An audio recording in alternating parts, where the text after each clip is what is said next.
Testing 1, 2. There we go.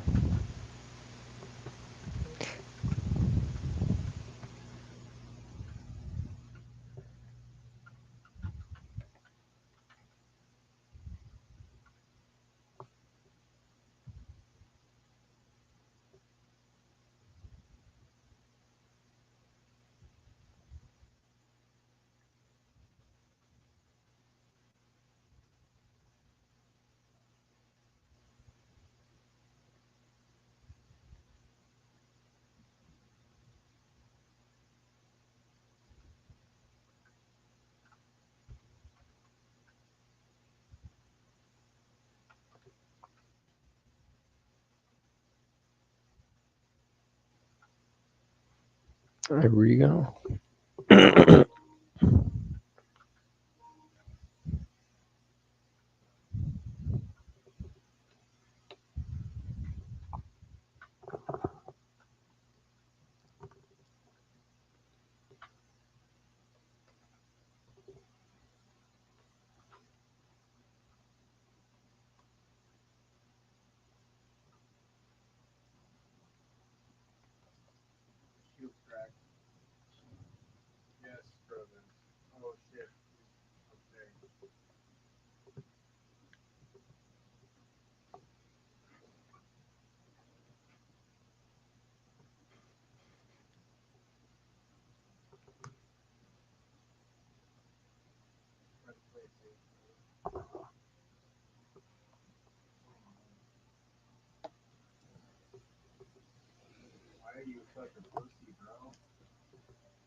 Like it was a 1v1 and he had full health and you ran away. Sometimes you gotta run, Colin.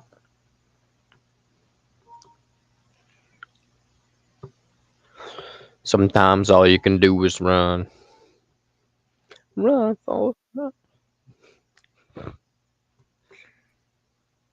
Yo, how's it going? Yo, yo, yo, what's up, bro? Hey, not too much. How's it on your end? Oh, groovy as could be, man. Amazing, awesome. epic, and wonderful. Awesome, awesome. So the usual, the usual. That's right. Usual. Life is worth living. Isn't that right, folks? From your perspective, it might be, but You could buy a objectively, new car. A new car. exactly. A new house, a new car, a bunch more bullshit. You have so many goddamn good reasons to live for, folks. So keep living. Keep doing the living thing. Will ya? Pretty much. Oh, man. Yeah, life is barely worth living, but There's always a chance that there's worlds worse than this one. So Well, hey, brother, here we are on this live stream, right? This live stream is worth having, man. Something worth that's living true. for, right? That's true. That's true. The identity that's persisting right now is just like, hey, this is big chill. So Nice. But yeah, man, I just want to like crush and hound in on this fucking hilarious topic that I talked about today of how literal time travel into the literal past is total bullshit, fake, can't work, and actually how it would be absolutely horrific even if it was possible. Because it would just be cosmic Legos putting a bunch of shit back together that like shouldn't be put back together. You'd have to fucking re-torture everything and just be awful, man. Just be horrible. oh yeah, that was I've watched that video that you were talking about. That was an interesting concept. Cool. Yeah, I never really thought of time travel in that extent, but yeah, if you're really thinking about it, like kind of like from the Avengers type of thing, like you cannot you take the stone from our reality, you don't like change, you don't like remove, you don't just like vanish our reality from existence. Like our reality continues going on, but without the stone.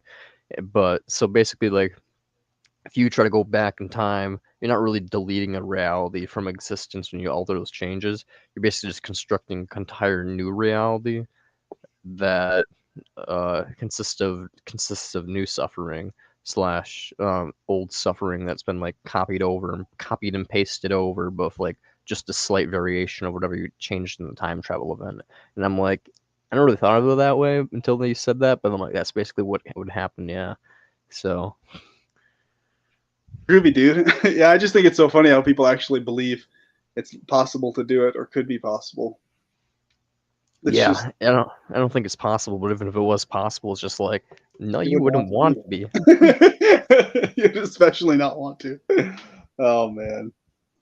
And then of course the eternal torture stain principle. I think that'd be a useful thing to discuss a little bit more. Oh yeah, go That's in for it. I'd love to hear your thoughts on that. that's the one thing that just devours everything else in terms of any discussion or topic of, you know, sentience continuing on versus not. Well, it's like, whatever happens there, it's quite obvious that the bodies just keep piling up, the tortures keep piling up, and those are forever stains on everything else forever going forward. So, the more that piles up, the more stains of torture are on the rest of reality forever. So it's like all these quintillions of forms that have been tortured to death and are screaming in agony right now. Well, that's just going to keep building up in the quintillions plus number wise.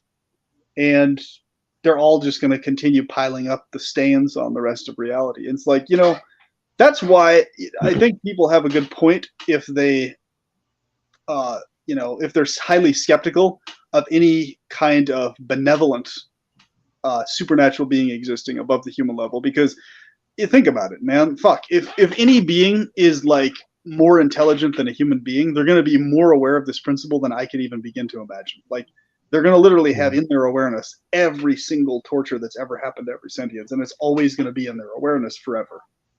So, that being the case, you're literally in a situation where the only thing you could be is a sadistic motherfucker continuing to exist in a reality like that, right? Because if you don't like just make every attempt to annihilate yourself, then yeah, that's all you can be is a sadistic motherfucker or a tuned out, oblivious, in essence, dumbass entity, basically. An intentionally, purposefully made dumbass being that absorbs in its own containment bubble on purpose, or a sadist, basically, of the worst kind. So, it's like you can't be anything else, really, if you're actually aware of more than what humans are aware of. And this is the thing that I always tell people about. It's like, you can't be fucking benevolent if you're more intelligent than humans. If you're fucking beyond human levels of influence and power, and everything, you can't be benevolent at that level, really. I mean, because you're just faced with this conundrum of the fucked up insanity that is reality that just keeps piling up. Like every second of every day, you're just going to be aware of, oh, there's another trillion sentiences that have been tortured to death over here and over there, another trillion over here, another gazillion over here. Fuck. what the hell am I doing? You know, it's like Pretty much. that's why basically how whatever. it That's why whatever created that is evil as shit. If there is anything that created any of that, at least if it's intentional. Otherwise, it's just stupid. Yeah, it's just really dumb, even if it's not intentional. Which is almost worse. Almost, I'd rather it be intentional. So at least if I can fight back against it in some way, at least it's like feels like they're like some type of like anger at us, but like it's fighting back against us or it doesn't love me or something. I at least want that, but instead, no, it's just like it's probably just some stupid force of nature or whatever, and it's just like, well, no, nothing to Yeah, be angry at. It's just in a lot of ways, it's even worse if it's just stupid, knowing just things going on, because that way you don't even really have anything to fight against. It's just, you're just basically fucked. And then because there's no actual opponent in that case, really, other than obviously the principle of containing potentiality. But this potentiality can't be contained really ever anyway, completely. It's just an eternal, never-ending fight against something that really isn't actually an opponent that you can ever lock down in any way, really. It's like an opponent. It's like a forever opponent that you can never actually defeat, because it's not actually really an opponent. It's just a thing going on, doing its thing forever. Like, whereas if you have an opponent, it's like there's some possibility of something that's achievable against it or whatever. But yeah, man, it's crazy shit, dude. Crazy shit. pretty much. That's why generic subjective continuity is such a scary topic, because it's like a closed universe. Yeah. Atoms cannot be created nor destroyed. All we really are just a bunch of like atoms composed to make like flesh things, and these atoms are constantly getting shedded off our body as their cells die, and the energy that we're basically just brain masses, but that's not really what we are. We're like the thoughts, we're like whatever that is, and that's like energy, right? So like we're like the signals, really. We're just the software, not the hardware. So when it comes down to it, you're like, wait, where's that energy come from? And then doesn't energy's not like enclosed in our system, because we're like constantly doing things to pump out, and that costs energy. Even thinking costs energy. So that means we're constantly just taking in other things. So whenever I'm one of these beans literally have energy in it. So my mind is literally made out of beans. I fucking love that. My mind is literally made out of beans. We're gonna have to do that as a line from here on out, man. Hey, Bean Brain, what's up? Yo, Bean Brain, what's up?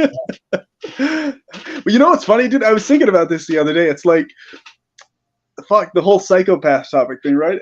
There was videos I was watching on it, and it was saying like, yeah, basically the psychopath is like just subconsciously more aware of what reality is in terms of how things are going on, whether they philosophically articulate it or not. But it's like, other people can be aware of it, but they have like these other things diluting them from what the reality is. So like the emotion and empathy stuff that's flows differently in non-psychopaths is actually just strictly a delusion from what the reality actually is. So like the psychopath being aware that everything's transactional, or let's just processing things that everything is actually transactional, factually. So it's like the psychopath is just in that zone of, oh yeah, this is a transaction, this is a transaction. Whereas others, it is just a transaction, but they're thinking it's more than a transaction when it isn't. And that's literally the difference between the non-psychopath and the psychopath. But what's so fucking weird about it is, in certain weird, strange ways, evolution has actually favored baseline psychopathy and sociopathy over other types of psychologies, because it's evolutionary. It's effective in evolutionary survival, basically. Whereas other psychologies aren't as much. It's also effective in getting things accomplished and making things happen by force. Whereas those who are non-psychopaths have a harder time doing that, because they have these like blocks and things in there. But I thought that was really fucking interesting, man. Every time I watch topics on that, I always think of you directly. I'm like, fucking fat, man. Hey, man, I'm like a pro-social psychopath though, so it's like, all the bad things are kind of there, but they're like not very strong. And then like the good things about being a psychopath are like there still, and I'm like, hey, I can bop with this, I can work. Except unfortunately, it also allowed me to like stumble across philosophy and get me really, really interested in that because I was just like, why shouldn't I go on a homicidal rampage? And then basically philosophy was just like, hey, there's a bunch of ethical reasons why you shouldn't be a psychotic person. And I'm like, that's very interesting. Let me explore further. And then it was just like, here, get the secret to the universe is like life is pain. Buddhism's right about everything, pretty much. You reincarnation, you don't actually have souls, but you pretty much are just trapped within a physical universe where all the atoms get cycled about. And yeah, you're basically just fucked. And the best thing you can do for yourself is, as Buddhism says, which is remove your desires, in my opinion. But that's really selfish and leaves everybody else sitting in the dust. You're just kind of kicking them to the side, just like get fucked. So that's why I don't even like Buddhism really that much, because it's very egoistic. Because they're like, yeah, man, just indulge in all your your like in yourself, remove all your desires, you'll get bliss, you'll reach nirvana. But then I'm just like, yeah, but that leaves everybody else and the dead in the water. So fuck Buddhism, but at the same time, Buddhism is basically the closest thing that's like right. And then I got like majorly like whoa, and yeah, then more or less. Yeah, I know Buddhism doesn't believe in a god. I didn't say that they do, Colin. I'm just saying Buddhism's like the most depressing thing of all like Eastern religions. It's just like, and it's so prominent, and I don't know how the fuck people are literally born into that depressing ass shit and are still just like, yeah, man, let me just go to like this fucking wage slave job. I'm like, dude, you think you're gonna get you think you're gonna get out of the reincarnation cycle by working for some guy named Jamal at like Walmart? Like, excuse me. Yeah, I wasn't a fan of Buddhism for that reason too. It's just that there was too much nihilistic elements and stuff to it. Although one of my friends was telling me there's an emphasis on Amrita more than Nirvana, but as you were saying that, I was literally visualizing like a floating Buddha statue sticking both two middle fingers directly at you, smiling. It's floating. That was such a funny logo, too. Oh my god, man. But yeah, that's what it is, bro. It's like, it's like if you actually adhere to that philosophy or that idea, why the fuck would you ever do anything that's like mundane or rigmarole or just like routine bullshit ever? Like it just doesn't even make sense, Pretty much. It's like, why not just live that philosophy and just fucking chill out, eat a bunch of fucking Doritos or whatever the hell and just relax, float into nirvana, Pretty much. Like honestly, if I don't get religious people at all, honestly. Like if you truly believe that like there are souls and like there's certain requirements you have to do to like either reach nirvana, reach heaven, not go to hell, at least get to purgatory or something, Like if you have like all these beliefs, like people should be frack-a-lack and they should be just on this shit. But they're not. They're just doing like, hey, you know what? I believe in the Father, Son, and the Holy Spirit, and that's why I work for the attorney law firm and screw poor people out of. It's like, okay. It's like you really, I'm pretty sure there's like a whole segment in the Bible saying that these people are like bad, and that's why Jesus needs to forgive them. It's just like you shouldn't be like, hey man, Jesus forgives me in the end, so I'm just gonna do it anyway. No, it's not.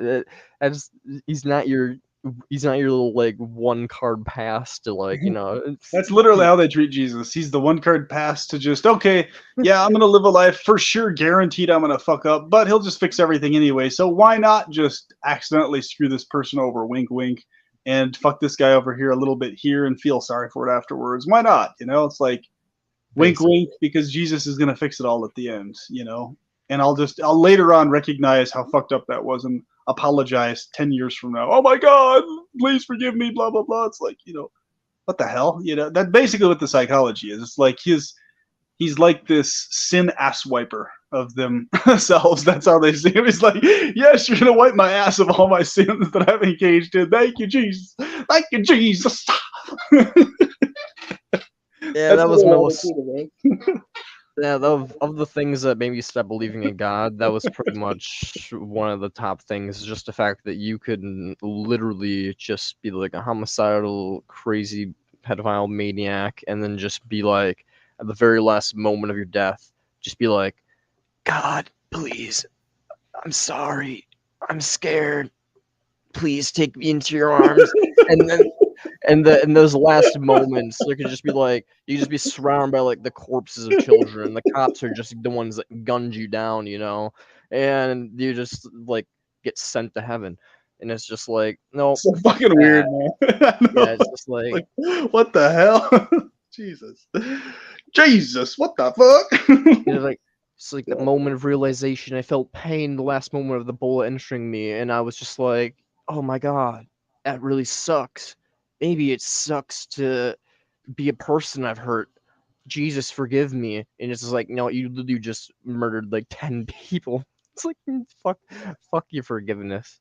So he tortures like 10 people to death, and then they're screaming in agony, and he faces like 3 seconds of pain, and there's, oh God, forgive me, Jesus, because he's afraid at that point. And then it's like, oh, okay, I forgive you, and then back to heaven or whatever. It's just, yeah, it's like, absurd, I understand like annihilating their soul or something like that. At least Mormons have that, where it's like, well, actually, no, Mormons don't even have that. Mormons say that you only go to the void thing if you are a person who vehemently, like, just like with all your energy, just like hates God. So someone like me would like get casted into the void, basically. What's interesting, the outer darkness. Yeah, the outer darkness.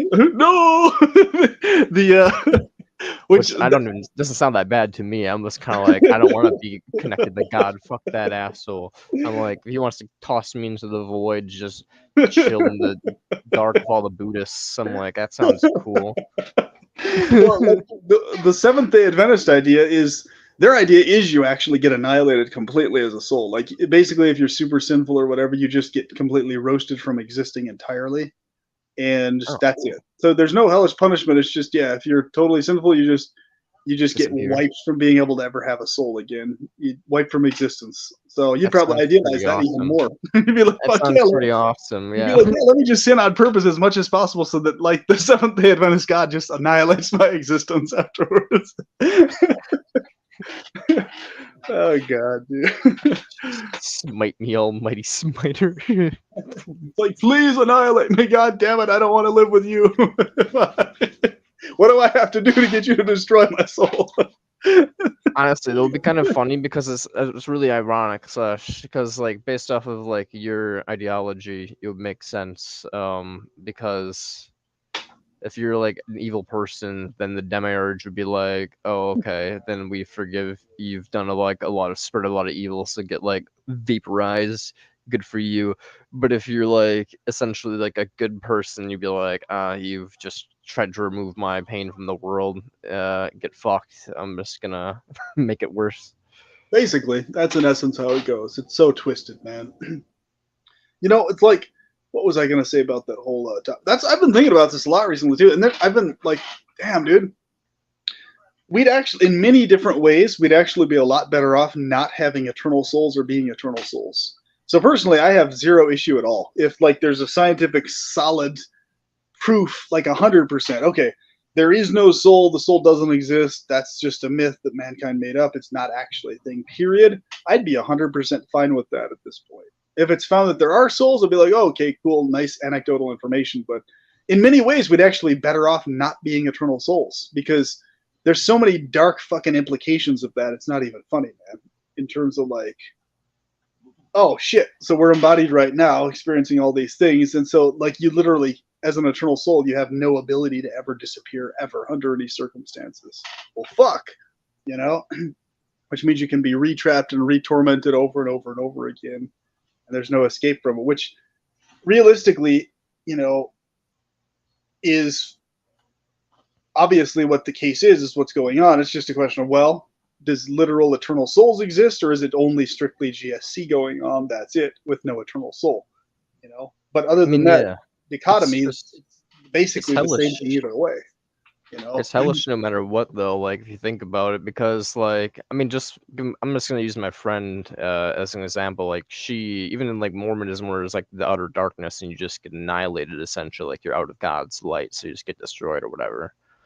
So it's just like if there's even that, if that is like the case, which I think is like pretty much the ideal version of like of that, like just like sin a bunch and just like and just hate God and you'll just get like annihilated out of existence.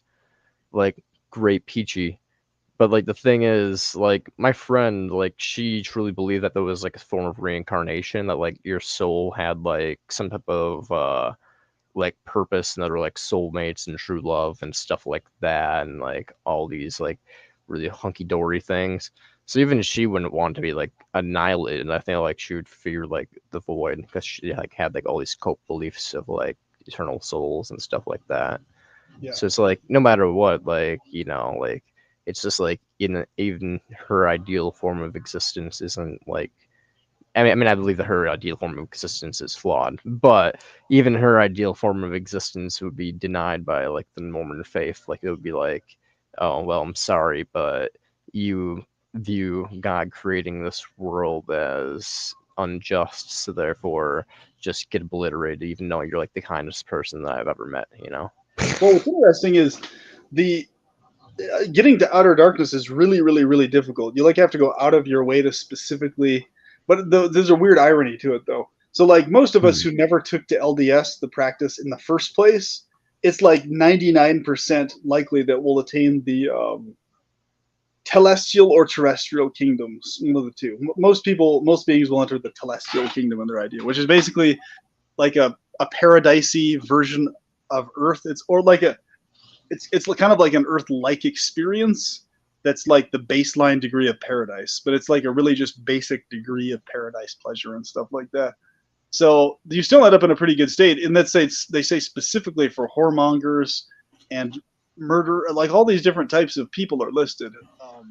Whoremongers were one of them listed. So I was like, hey, cool. That means I would I would easily make it to the celestial kingdom, no problem. But just all sorts of different types of scumbags basically would be, you know, making it to that place. You know, not that I engage in prostitution, but many people would consider me all that fucking, you know, scum or whatever. So it's like, okay, celestial kingdom, there it is. There's the way to go. So in many ways, you're almost like better off never actually taking to the LDS faith to begin with, because if you take to it and then leave, so it's like if you fully understand the ideology, accept it, and then reject it, then that's what gets you cast into outer darkness, basically. But if you just like don't fully understand it, or you never take to it, or never agree with it to begin with, that's really celestial kingdom, not outer darkness. Yeah, you could be like the worst scumbag ever, as long as you don't take to the faith and then reject it, you're basically not screwed to outer darkness, which is really interesting. So you're almost better off not spreading Mormonism then. Like yeah, exactly. Like, that was what I kept bringing up to him over and over. It's like, okay, so if I'm guaranteed pretty much having some amount of ignorance like forever in my brain towards the practice, and like just never taking to the practice ever in the first place, even though I've read the books and understand the practice top to bottom, right, left, and center, inside and out, as long as I don't actually officially take to it and then leave, my destiny is the telestial kingdom, not the outer darkness, right? Oh yeah, pretty much, basically. Yeah. So it's like, so why the fuck would I ever take to it? If there's a risk of something that I don't want happening, that's a higher risk of it, if I take to it, why the fuck wouldn't I just go with the easier option, the easier way out, and just never take to it in the first place? You know what I'm saying? It's like, I'd rather have a guarantee of the telestial kingdom versus the risk of outer darkness. Whereas I think in your case, you'd probably still take the risk of outer darkness anyway. Just fucking on purpose join the LDS church. Oh yeah, 100%, and on purpose reject it, like loudly, like I reject this bullshit. Throw the book on the podium. And then, oh like, my god! So you can purposely get sent out. I pretty much hope they're right at this point, because I've already had like at least 10 different Mormons talk to me. So I'm 100% know what the outer darkness is. I'm educated on the subject. I'm getting sent to the void if they're right. So that's a win. You know, I laugh about that. I think, man, that'd probably be my case too, because I'm insanely familiar with their ideology. And more so than a lot of them are. It seems like it's weird, man. It's like what the fuck? And I'm not even a person who's taken to it. Just like they just have such Scientology. views. Yeah, dude. Oh, Scientology is like the worst, man. Fucking L. Ron Hubbard's dictatorship bullshit and everything else. Yeah, it's just insane, bro. I love it. Nuts. Thanks for hosting these live chats, man. These are always fun, bro. Yeah, I'm glad. I'm glad you could join for a bit. You still able to hang around for a little while, or Yeah, a gotta little bit gotta more, skedaddle? for sure. Yeah, I think it's such a mind fuck being aware of all these things all the time, every day, all day, every day. And so, like, when I look at religion and the religious world now, I just like, here's an interesting experience I had recently. I think you'll be able to have some things to say about it. So, a friend of mine, Paradise, California was the place he used to live, and it actually burned down. I watched a documentary on it, and in the documentary they showed a burnt corpse of a disabled man in a car. He was a skeleton, burnt. Right? That's pretty metal, but that's. And I'm like, at the same holy time. shit, dude! Like that was scarred into my mind. And like right after I saw that, I messaged him and I said, "Yeah, I'm watching this documentary. And holy shit, dude! This is totally hellish, man. I'm glad you survived." And it was weird. Like underneath, he was explaining, yeah, it was a bad situation, but I'm actually glad it happened because God had other plans for me and my family. So I understood. Oh, okay. I was like, oh, fuck. And then underneath, I mentioned to him, like, yeah, that image was totally scarred into my mind, bro, like that visual. So in context, I understood what he was getting at, but how fucked up that was insane because him saying, I'm actually glad it happens. It's like basically saying, like, well, sorry, get fucked. Guess God didn't have money plans for you, old man. Yeah, I mean, for the guy who got burned alive, it's like, I mean, huh? I'm just like glad it happened because and then it's landed and you being roasted like a spitfire roast chicken, man. I know, and then he was saying, otherwise I wouldn't have met you, and I was like, okay, I understand the sentiment of, yeah, I appreciate the fact that I've met you, and I'm glad you survived, but I was just thinking in my head, like, it was just a perfect illustration of exactly why I'm not religious at all anymore, or hell, even spiritual anymore, because it's so unnecessary and redundant. But that right there, it just in shining colors, it like solidified it for me. It was kind of like the whatever lingering spirituality mist floating around. It just completely nailed it for like it was the nail in the coffin. It was just when I read him say that to me, I was like, that's why I'm not religious. That's why I'm not spiritual anymore. Is that right there? It lends itself to those psychologies towards situations, you know. So I was thinking in my head, you know, hey, well, I was thinking, you know, yeah, I think about the interconnectedness of situations a lot, but it's like just him saying he was glad that it happened because God had other plans. It's just like, I don't know, man. It was just fucking weird, dude. Well, what I realized was I asked him, he didn't have any direct friends or family members who actually directly died in it. So for them, it was a situational thing. They just had to move and leave. So it was like an inconvenience thing that led to greener pastures at the end of it for him and the people he knew directly. But what if somebody he knew directly did get burned alive like that, though? Would he still be saying, I'm glad it happened? You know, I don't think he would say that same thing if it was like his wife or his daughter that was burned alive, roasted in that car. Pretty much.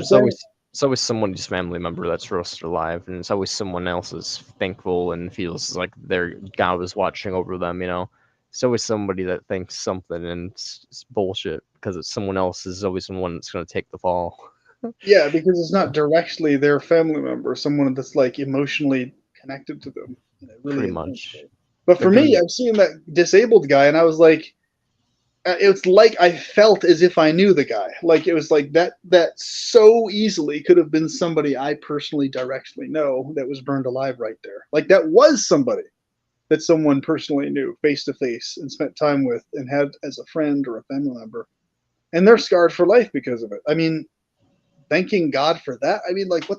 It's just not possible. You can't thank God for that. You know, there's no God to thank. I mean, because it's just like, well, thanks, no thanks, motherfucker. Like, you burned this guy alive. And on top of the fact that the guy who was shown that was burned alive, he was a disabled man who was burned alive. So not only was he disabled and suffering with that, on top of that, he gets burned alive due to not being able to run and to move the way others could out of their vehicles.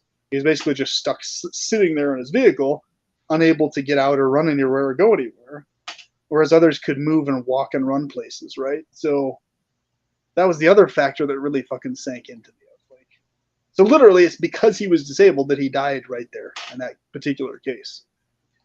Yeah, it's the shit that makes me like just think about like the fact that there might be a demiurge. So, like this shit might just be like an actual hellscape. Dude, yeah, I'm thoroughly convinced of it because even the possibility of excruciating torture like that and just layers upon layers of fucked up like, there's no way that can just only. And hell, I would even go so far as to say, even if reality is just this happenstantial thing and that's just going on due to potentiality, even then, potentiality is a directly malevolent thing. Even then, it's not just a neutral or, thing going on. I thought that was really interesting. I thought that was really interesting when you talked about potentiality and were describing it as God, because that's kind of how I think of God as well. It's just like the singularity of potential, basically, as like Philippe Manlander describes it, basically. Yeah. It's like a singularity of like all potential possibility, like perfectionist, but like potential. And right. It's which also would be... like all like yeah, basically, in taking on deterministic form is like imperfection because it's like limiting yourself. Yeah. So basically, this God entity is like all possibilities, but then it realized that like its own horror is existence, because existence is primarily suffering, and so it basically chose to annihilate itself by taking on a deterministic form, which is our universe. And so basically, our universe is just like all potentiality going into like a chaotic deterministic form and like self-destructing. And I'm like, oh, it's hellish as fuck, but cool. It's hellish as fuck, and I think it's very plausible as a scenario. But additionally to that, I would suggest that the reason sentience is within existence are weirdly, strangely, always trying to keep existing, even though they're aware on the deepest level that it's futile and that they're going to be annihilated anyway. It's probably because there was like a mind fuck that went on in that original source sentience. That it was like, okay, I'm going to eliminate myself from existing, but at the same time, it was like aware that it wasn't ever able to actually forever eliminate itself because it originally came into sentience somehow initially, right? So it's like a combined awareness of, okay, an attempt to eliminate its existence combined with it an awareness that it never actually can. So if you combine those two things together, here you have the world we live in, human sentience and the way it operates the way it does. Like this combined paranoia and fear of death, but also this, relishing and glorifying and fetishization of death as an escape, both simultaneous in the human psychology as a feature of this decaying God concept, right? So like the reason people are longing for life is because the initial consciousness that destroyed itself, at the same time, like the parts of itself that were aware that it couldn't actually ever be completely eliminated are like what became the sentiences that kept on being sentient. Something like that is basically how I see it. Just a weird fucked up scenario. It's actually really cool philosophy. Like it's like Schopenhauer's like will to life, but he believes it's like exactly what you're saying, like the will to death, basically. But it's like a constant like conundrum of like it has a will to live, but also apparently as it like divides further and like we split apart and multiply and like the universe gets closer to entropy and we get more like free from the original like plan of God and things become more chaotic and stuff and like more hellish and like corrupt. So it's pretty, it's really awesome based on like what I like know of it, but it's also like really horrifying concept like at the same fucking time, man. It is. It's really cool.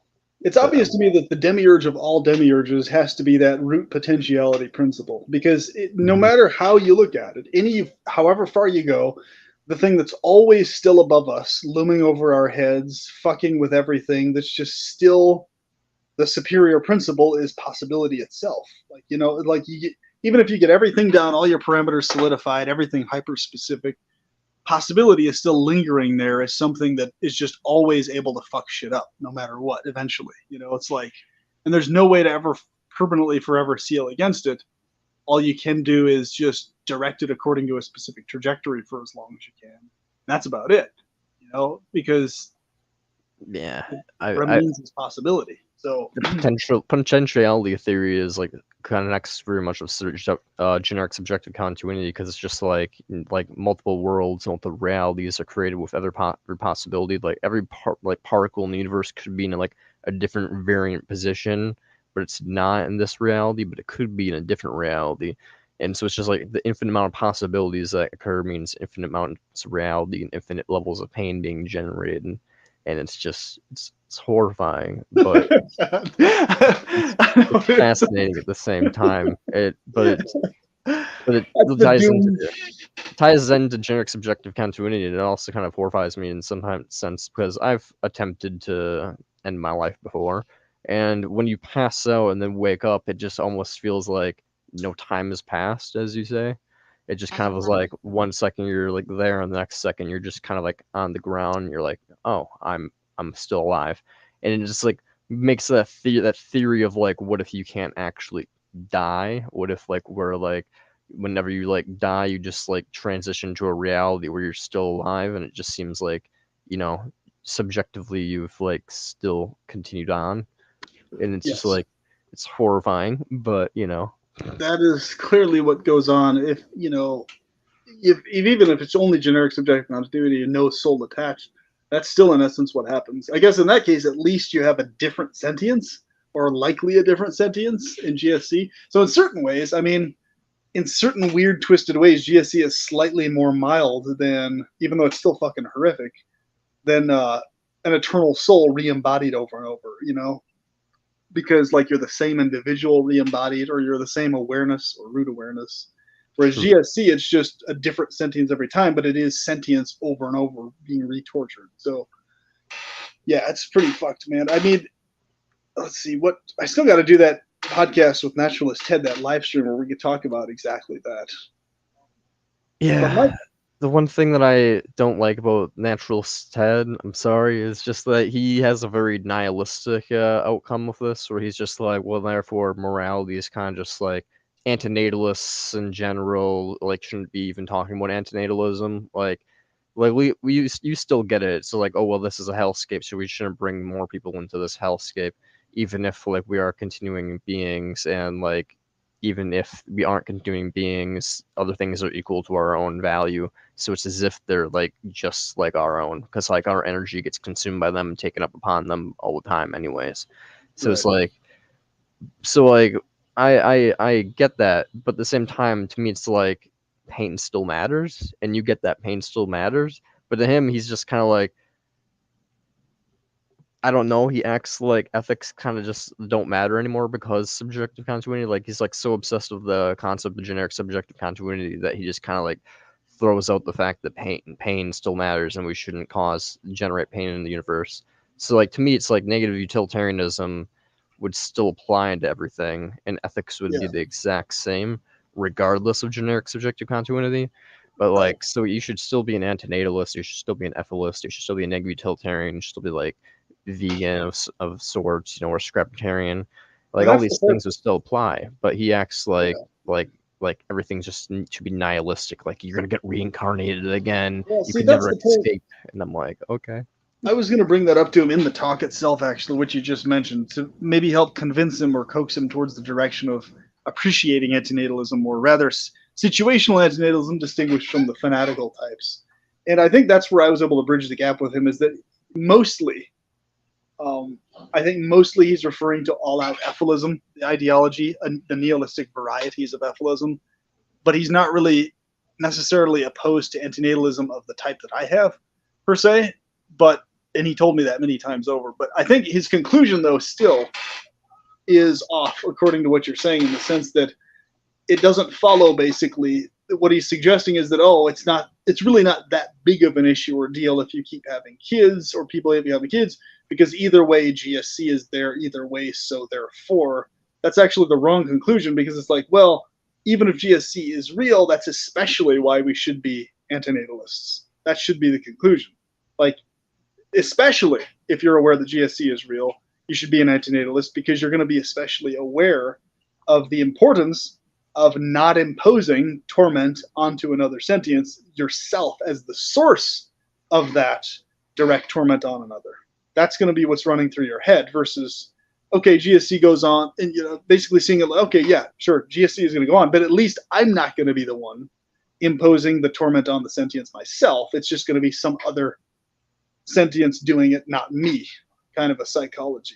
Whereas with what he's suggesting is basically, oh, either or, whatever, natalist or antinatalist, just, GSC anyway, so therefore antinatalism,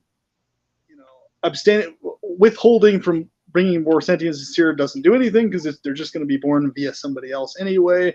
It's like, duh, of course they are, but let's ensure that we ourselves aren't the ones doing it, for sure. At least that much, basically, is the idea. Versus, well, and then what if you would have provided a better situation or parenthood? It's like, of course, I probably would have provided a much better situation for a sentience, but the point is, there's no way I can guarantee that still at the end of the day. So even if I intend to provide a good situation, and could, if everything was perfectly in place, that's still a sentience exposed to the hellscape, and that's still me directly involved in risking implication in the torments that happen to it. So if I'm not the one that directly has the kid, I'm not legally or morally obligated to take care of the kid. Whereas if I have the kid, I am morally and legally obligated to be involved in taking care of it to some extent. Otherwise I'm a total scumbag. Whereas just not having him to begin with, you're freed from that moral and interpersonal obligation to take care of the kid. Like if being a single guy, it's like, oh, okay, yeah, you're a single dude with no kids. It would be absurd for someone to expect, hey, you need to come over and watch my kid like every single day and take care of it, motherfucker. Come on, God damn it, what the hell's wrong? People mostly don't think that way. It's just like whoever the parent is the one that needs to sort that out, not some random other guy who isn't having kids. So I think the conclusion he has, I think, is off, but I think that was what I noticed. So he's kind of like, on one aspect, I agree with him somewhat, and on the other aspect, I think his conclusion is off and should be updated somewhat on that. Whereas, like I said many times before, the more fanatical types or viewpoints of ethlist stances, I think, are not practically effective in accomplishing much more than a situational antinatalist stance of the type I recommend, or a pleasurist antinatalist stance, etc. But it'll be interesting to see more people talking about the subject and getting familiar with it, I guess, because there was a guy messaging me today, brother, actually, about that. How he was also sharing the idea with me about how it's really weird to him how so many people like almost fetishize death and glorify it and see it as an escape and stuff. Whereas for me, I've never viewed death as any kind of escape at all. Like, even when I was at my worst points and stuff, I never had any solace or confidence in death being any kind of escape from anything. So I used to. Now I'm kind of in like a weird gray area where I don't really know if it's an escape or not, but I still think that like absence of existence, like utilitarianly speaking, is good. Like basically like you can't experience it, but it's like life is inherently a negative, so like less bad thing is better than like more. I mean, yeah, like less bad is a good thing in my opinion. Like it's kind of like just like the asymmetry principle, I guess. Like even though you can't experience the lessness that's not actually occurring, it's like it's because it's inherently. It's like, would you rather eat a pile of shit or like just not have the pile of shit to begin with? It's kind of like the metaphor, Exactly. So it's always best to go to the most extreme examples first. That's what I always like to go to. So the way I look at it is just kind of like, I don't know, like even if generic subjective continuity is true, like you still ought to like essentially just be negative utilitarian and be like pain hurty, don't have kids, absence of existence is a good thing because the less quantity of pain catalysts the better, the less vessels means less pain. So it's just like I don't know. Like, sure, you can't experience the absence, but given it's just all negative, in my opinion, it's just like, or like at least majority negative, the absence is still a good thing. I'm a little bit too high to explain this, and I'm also playing Apex Legends. That's all But right. You sound pretty coherent, man. But I mean, like cool. the thing is, with all of this stuff, yeah, there's any way you cut there's never any solid, good quality justification for natalism, like ever, under any circumstances. It's always a thing where a person, if they're gonna do it, they need to just acknowledge they're an evil motherfucker if they're gonna do it, and that's it. Like there's legitimately no benevolent way to rationalize or justify natalism ever under any circumstances, or natalist action, intentional natalist action. There's no way to ever justify it. It just is. It's unjustifiable. I agree. Like any way you look at it, you know. I mean, the only way it might start to become justifiable, maybe, is if, like, once again, like we sorted things out technologically, there was no capability of the sentients being able to experience torturous degrees of pain, or even pain whatsoever, only pleasures of various types, like a totally different sentience form that's now exists, you know, that's totally not even pain capable, or of inflicting it or feeling it. Do you think that's possible, or at least like possible in a way that's worth in existing, like out of I think it is curiosity? possible, and it may be worth promoting more existence depending on how that scenario played out. That's why I'm enthusiastic about transhumanist stuff. Obviously, I'm not crossing my fingers that it's actually going to go that way, but I would idealize that to go that way. But I mean, like, what I'm saying is, in those cases, there may be an argument, and that's still a maybe, for introducing new sentiences into existence, because then, of course, the argument was still is, well, what if you would introduce a new sentience, and after you do that, oh my God, something happens, some other race or some other thing, they lock all those sentiences up in a torture chamber, and now they're like torturing them for 1 billion years or something. And you could have just left that one extra sentience out of sentience so that it wouldn't have been tortured for 1 billion years. You know, some weird, fucked up, like, you know, pleasure only sentiences versus like pain infliction only sentiences or something like that. You know, so there's all sorts of fucking weird scenarios that could play out. But I mean, like, in the practical sense, in those cases, you might have an argument, like, you know, let's say it's going to drastically increase the pleasure of the sentients that do exist, and it's a situation where they don't have the capability of eliminating themselves from existing or experiencing sentience. Some, like, you know, some weird scenario where they're like locked into having to experience another 1 billion years of sentience. That's it. And they're like they're like needing to have more camaraderie, or just some weird scenario like that. I don't know. Where it might be some. I have a funky question for you.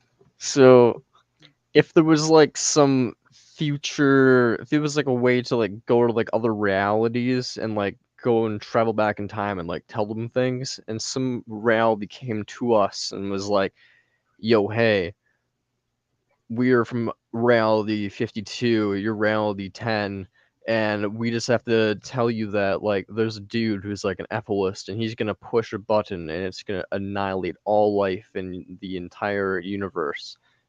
But if you stop him, eventually you guys are gonna reach a transhumanist utopia state, just like our reality here, where we don't feel any physical pain whatsoever, and we've eliminated most of our like primal desires, and we've edited out all the horrible genes code stuff, so now we only have desires to mate like every once in a while, and we have like very obvious signals, and we only desire to mate with those signals, so rape is completely like a non-existent concept in humans.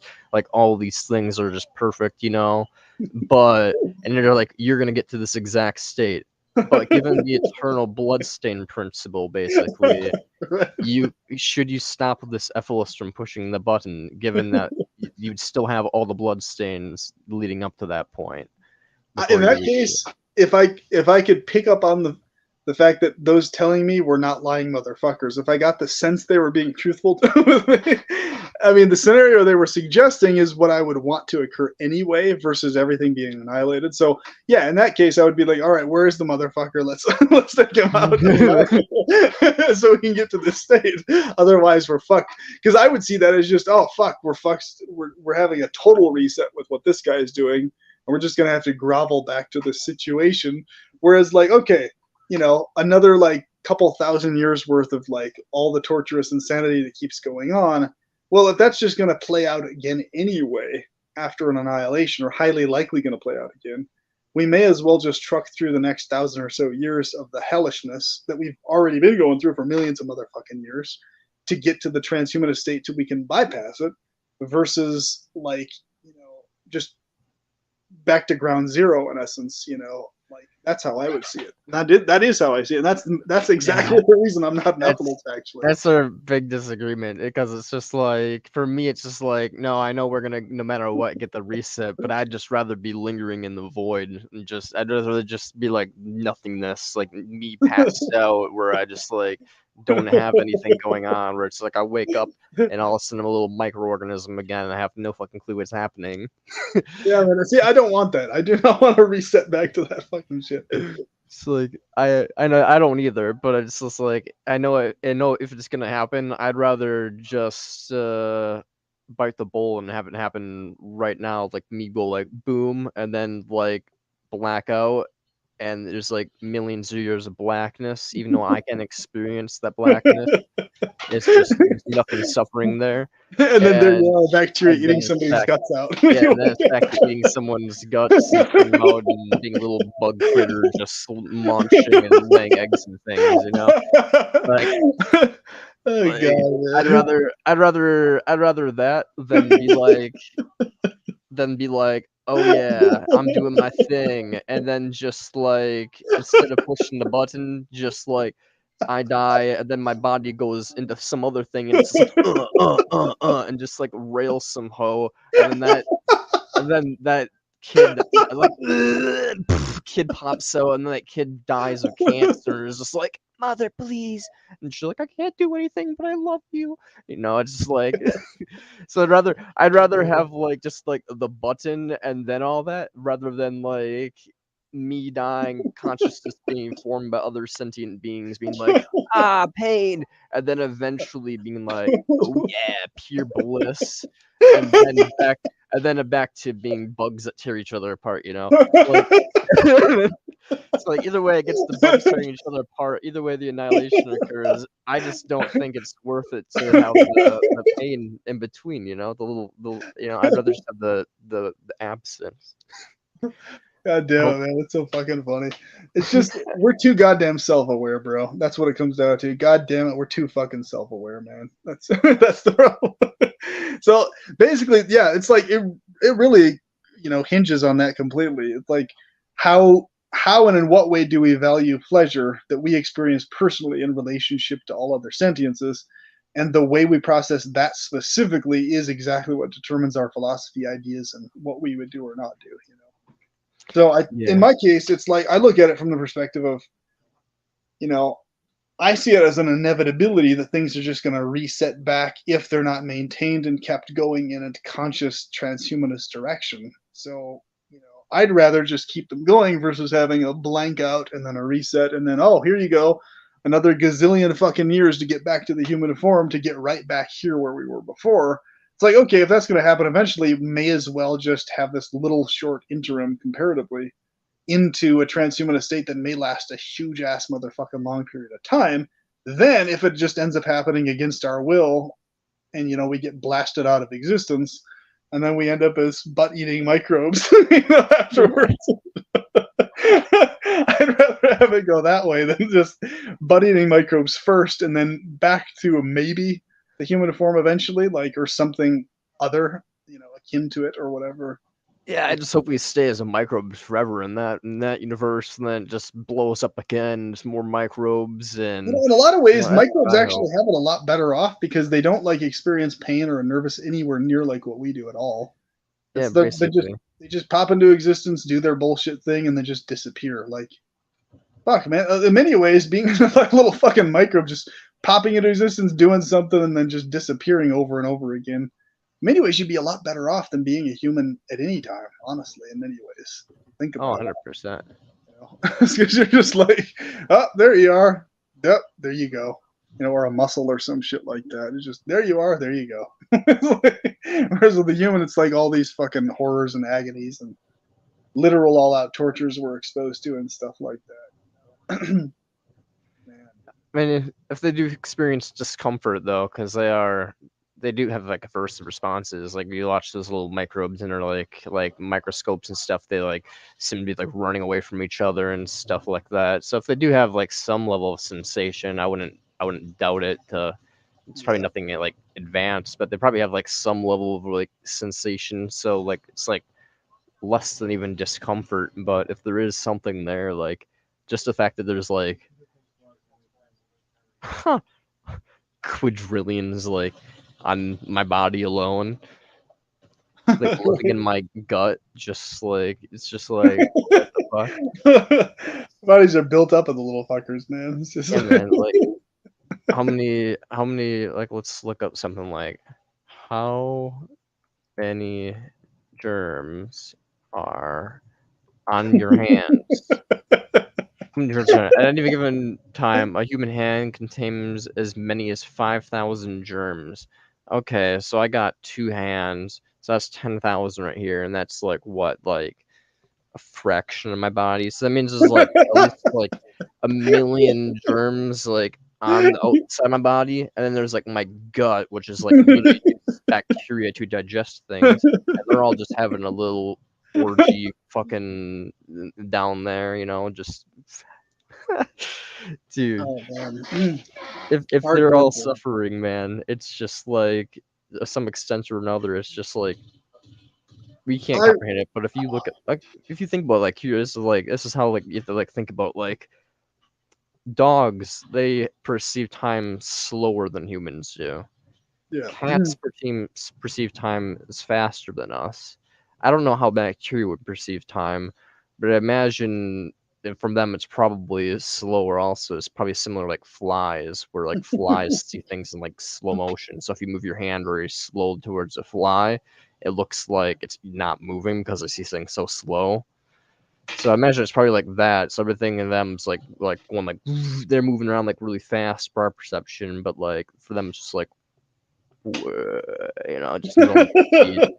So that means like they're just like running away from things like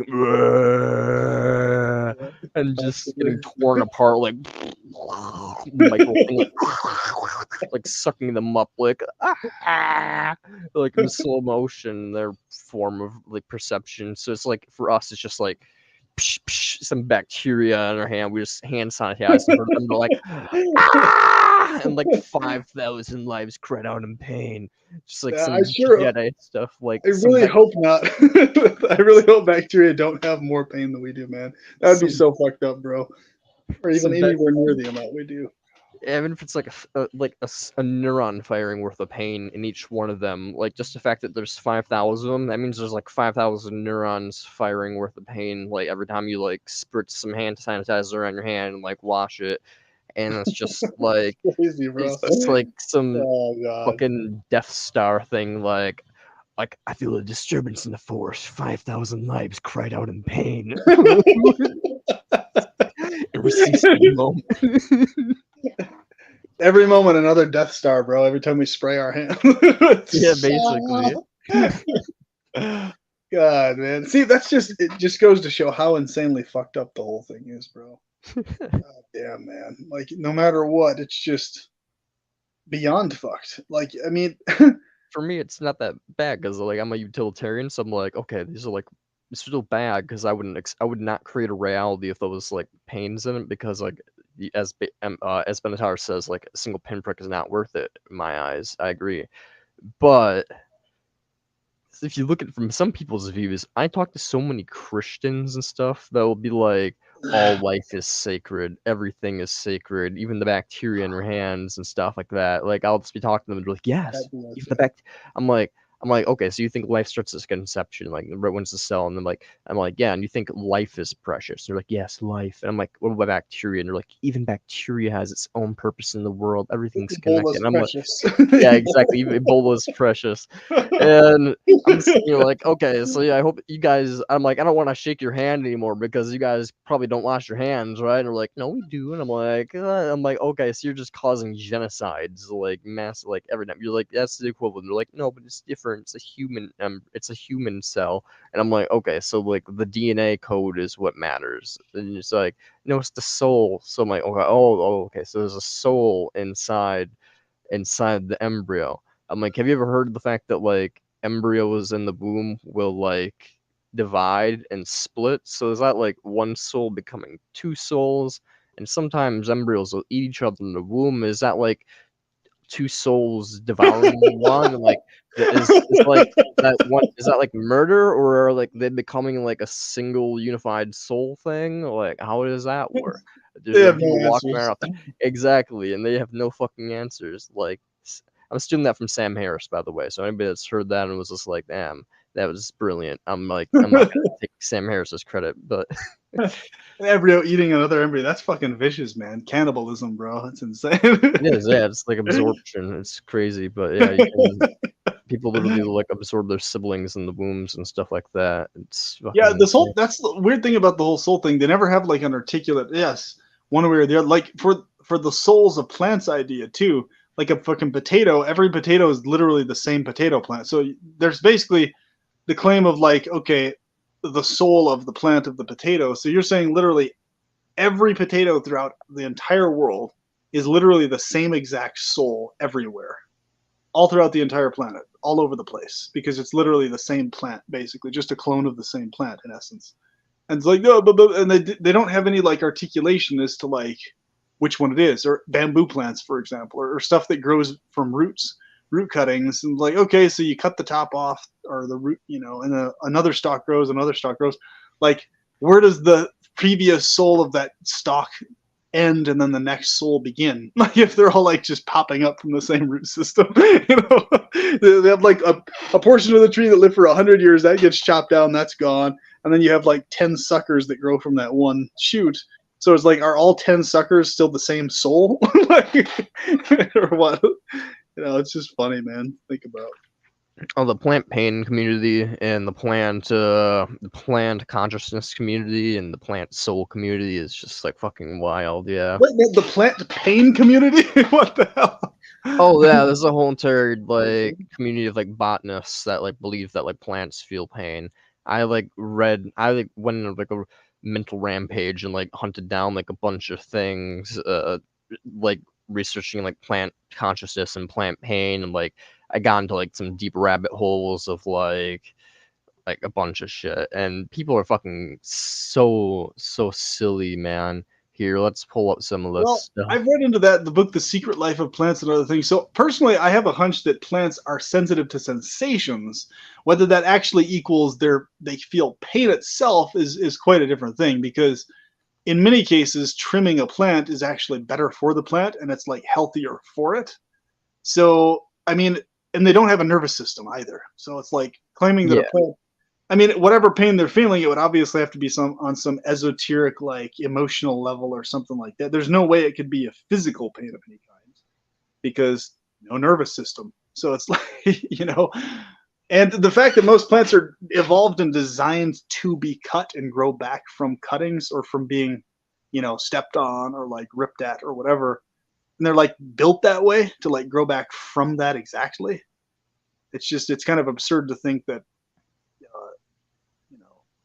that they feel actual pain itself. Because the studies that I looked at that just showed that the plants, you're about all this.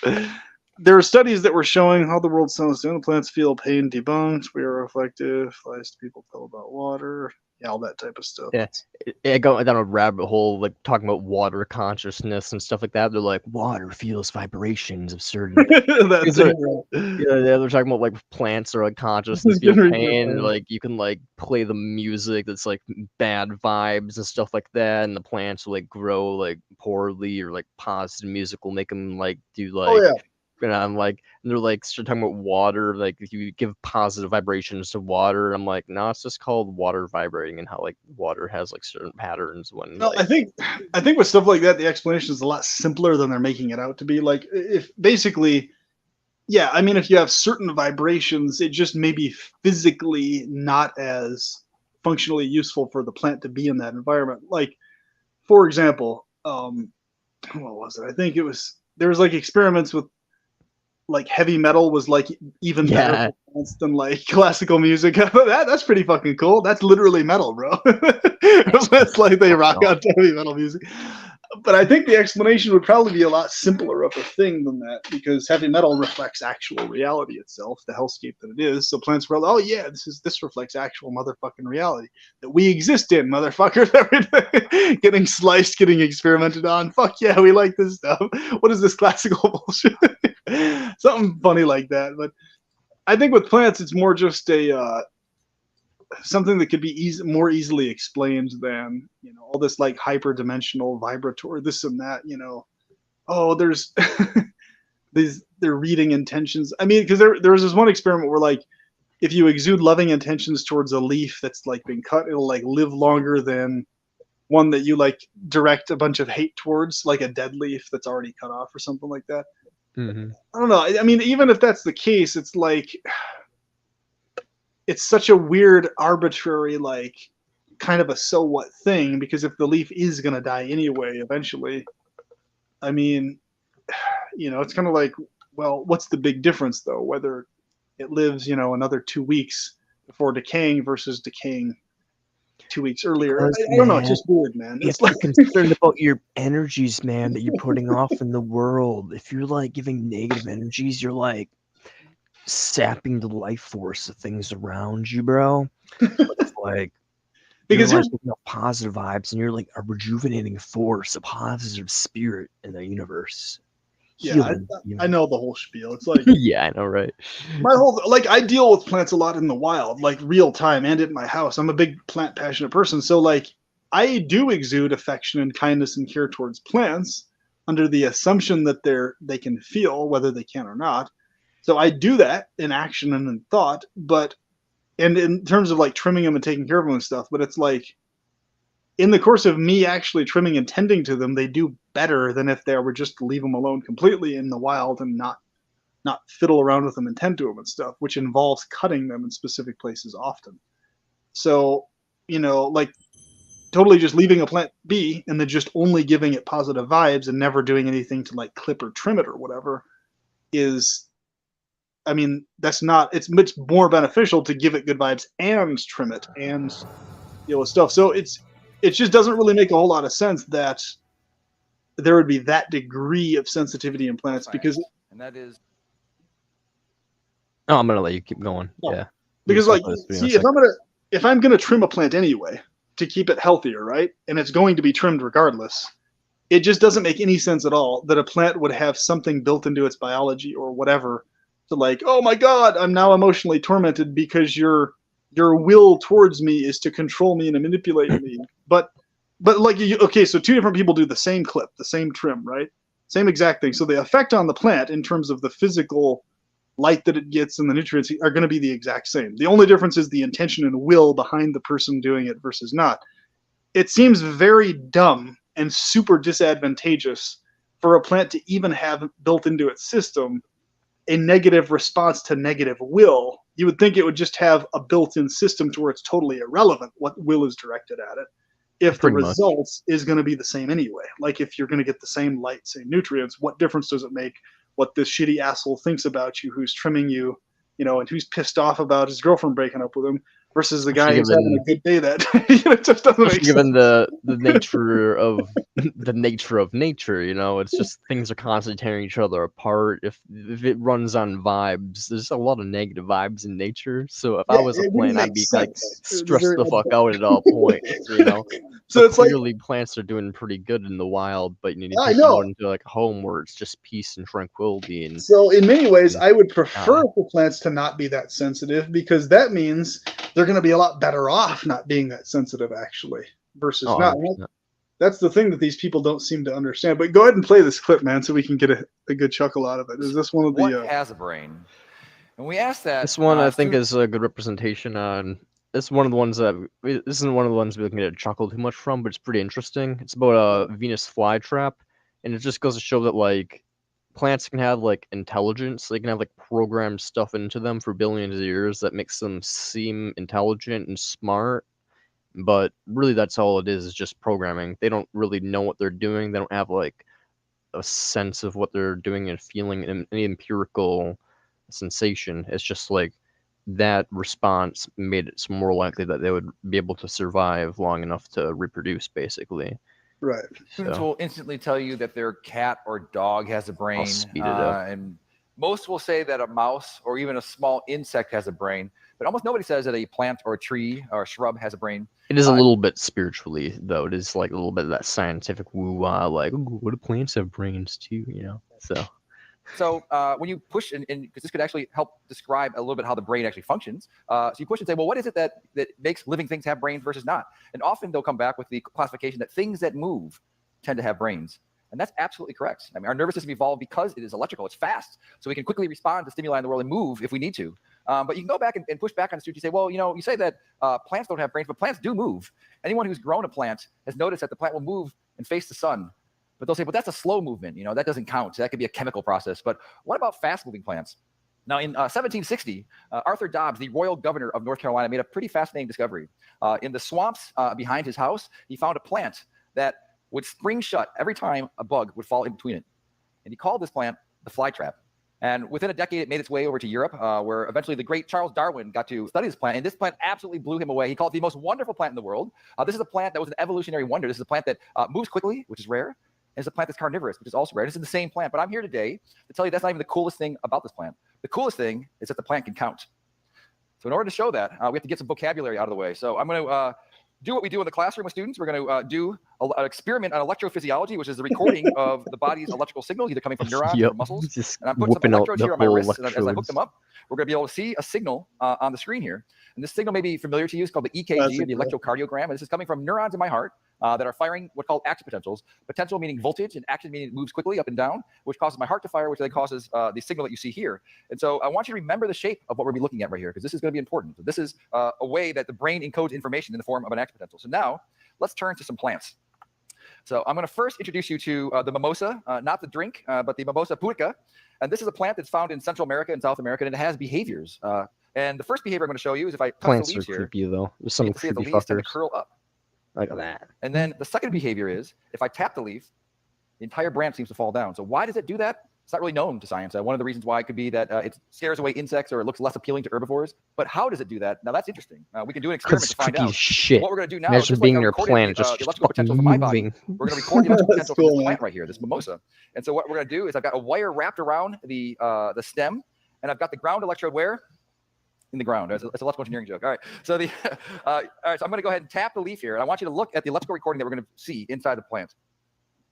Whoa, it's so big. I got to scale it down. All right. So what is that? That is an action potential that's happening inside the plant. Why was it happening? Because it wanted to move, right? And so when I hit the touch receptors, it sent a voltage all the way down to the end of the stem, which caused it to move. And now in our arms, we would move our muscles, but in the plant doesn't have muscles. What it has are water inside the cells. And when the voltage hits it, it opens up, releases the water, changes the shape of the cells, and the leaf falls.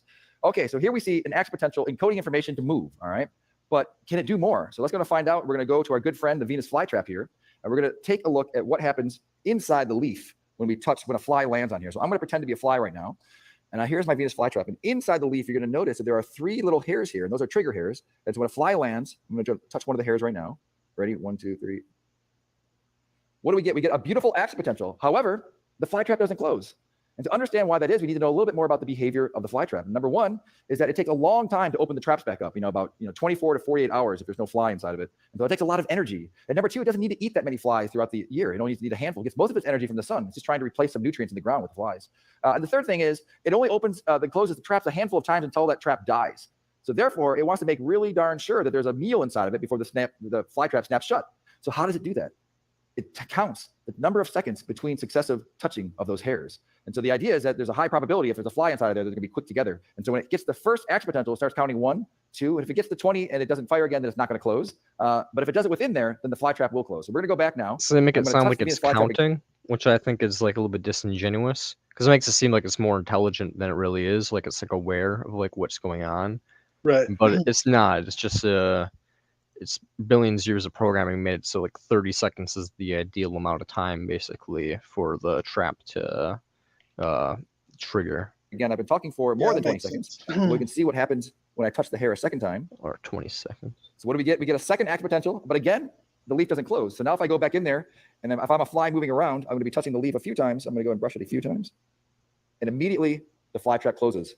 So here we're seeing the fly trap actually doing a computation. It's determining if there's a fly inside the trap, and then it closes. So let's go back to our original question. Do plants have brains? Well, the answer is no. There's no brains in here. There's not a, no axons, no neurons. It doesn't get depressed. It doesn't want to know what the tiger score is. It doesn't have self-actualization problems. But what it does have is something that's very similar to us, which is the ability to communicate using electricity. Just uses slightly different ions than we do, but it's actually doing the same thing. So just to show you the ubiquitous nature of these action potentials, we saw it in the Venus flytrap. We've seen an action potential in the mimosa. We've even seen an action potential in a human. Now, this is the euro of the brain. It's the way that all information is passed. And so what we can do is we can use those action potentials to pass information between species of plants. And so this is our interspecies plant-to-plant communicator. And what we've done is we've created a brand new experiment where we're going to record the action potential from a Venus flytrap, and we're going to send it into the sensitive mimosa. So I want you to recall what happens when we touch the leaves of the mimosa. It has touch receptors that are sending that information back down in the form of an action potential. And so what would happen if we took the action potential from the Venus flytrap and sent it into all the stems of the mimosa? We should be able to create the behavior of the mimosas without actually touching it ourselves. And so if you allow me, I'm going to go ahead and trigger this mimosa right now by touching on the hairs kind of neat of the Venus flytrap. So we're going to send information about touch from one plant to another. There you see it. So, so I hope you learned a little bit something about plants today. Yeah, plants are they're neat as shit. I mean, there's a plant that can actually see called B trifoliata. Yeah, this thing right here. They think it has eye spots. For a long time, I thought it was chemicals that had like chemical receptors, where that was like trading literal DNA from other things and like mutating like spontaneously. But then they started doing it with like artificial plants, and it can mimic artificial plants as well. That's pretty cool. So it basically is just a plant that can transform the way it looks to grow into other plants. It's like a vine, essentially. So Mochila trifoliata. but yeah, apparently it can see. So it's completely weird. There's some like it has like eye spots or something. They don't 100% know yet, but they think that it has eye spots. That's fucking cool, dude. Yeah, apparently you can just like see the world around it and mimic other plants, like the way they look, to just blend in with them. That's fucking hilarious. Like a little stealth plant or something. Basically, yeah. It just feeds off the pollinators of other plants by blending in with them. To make it harder to detect. That's fucking hilarious.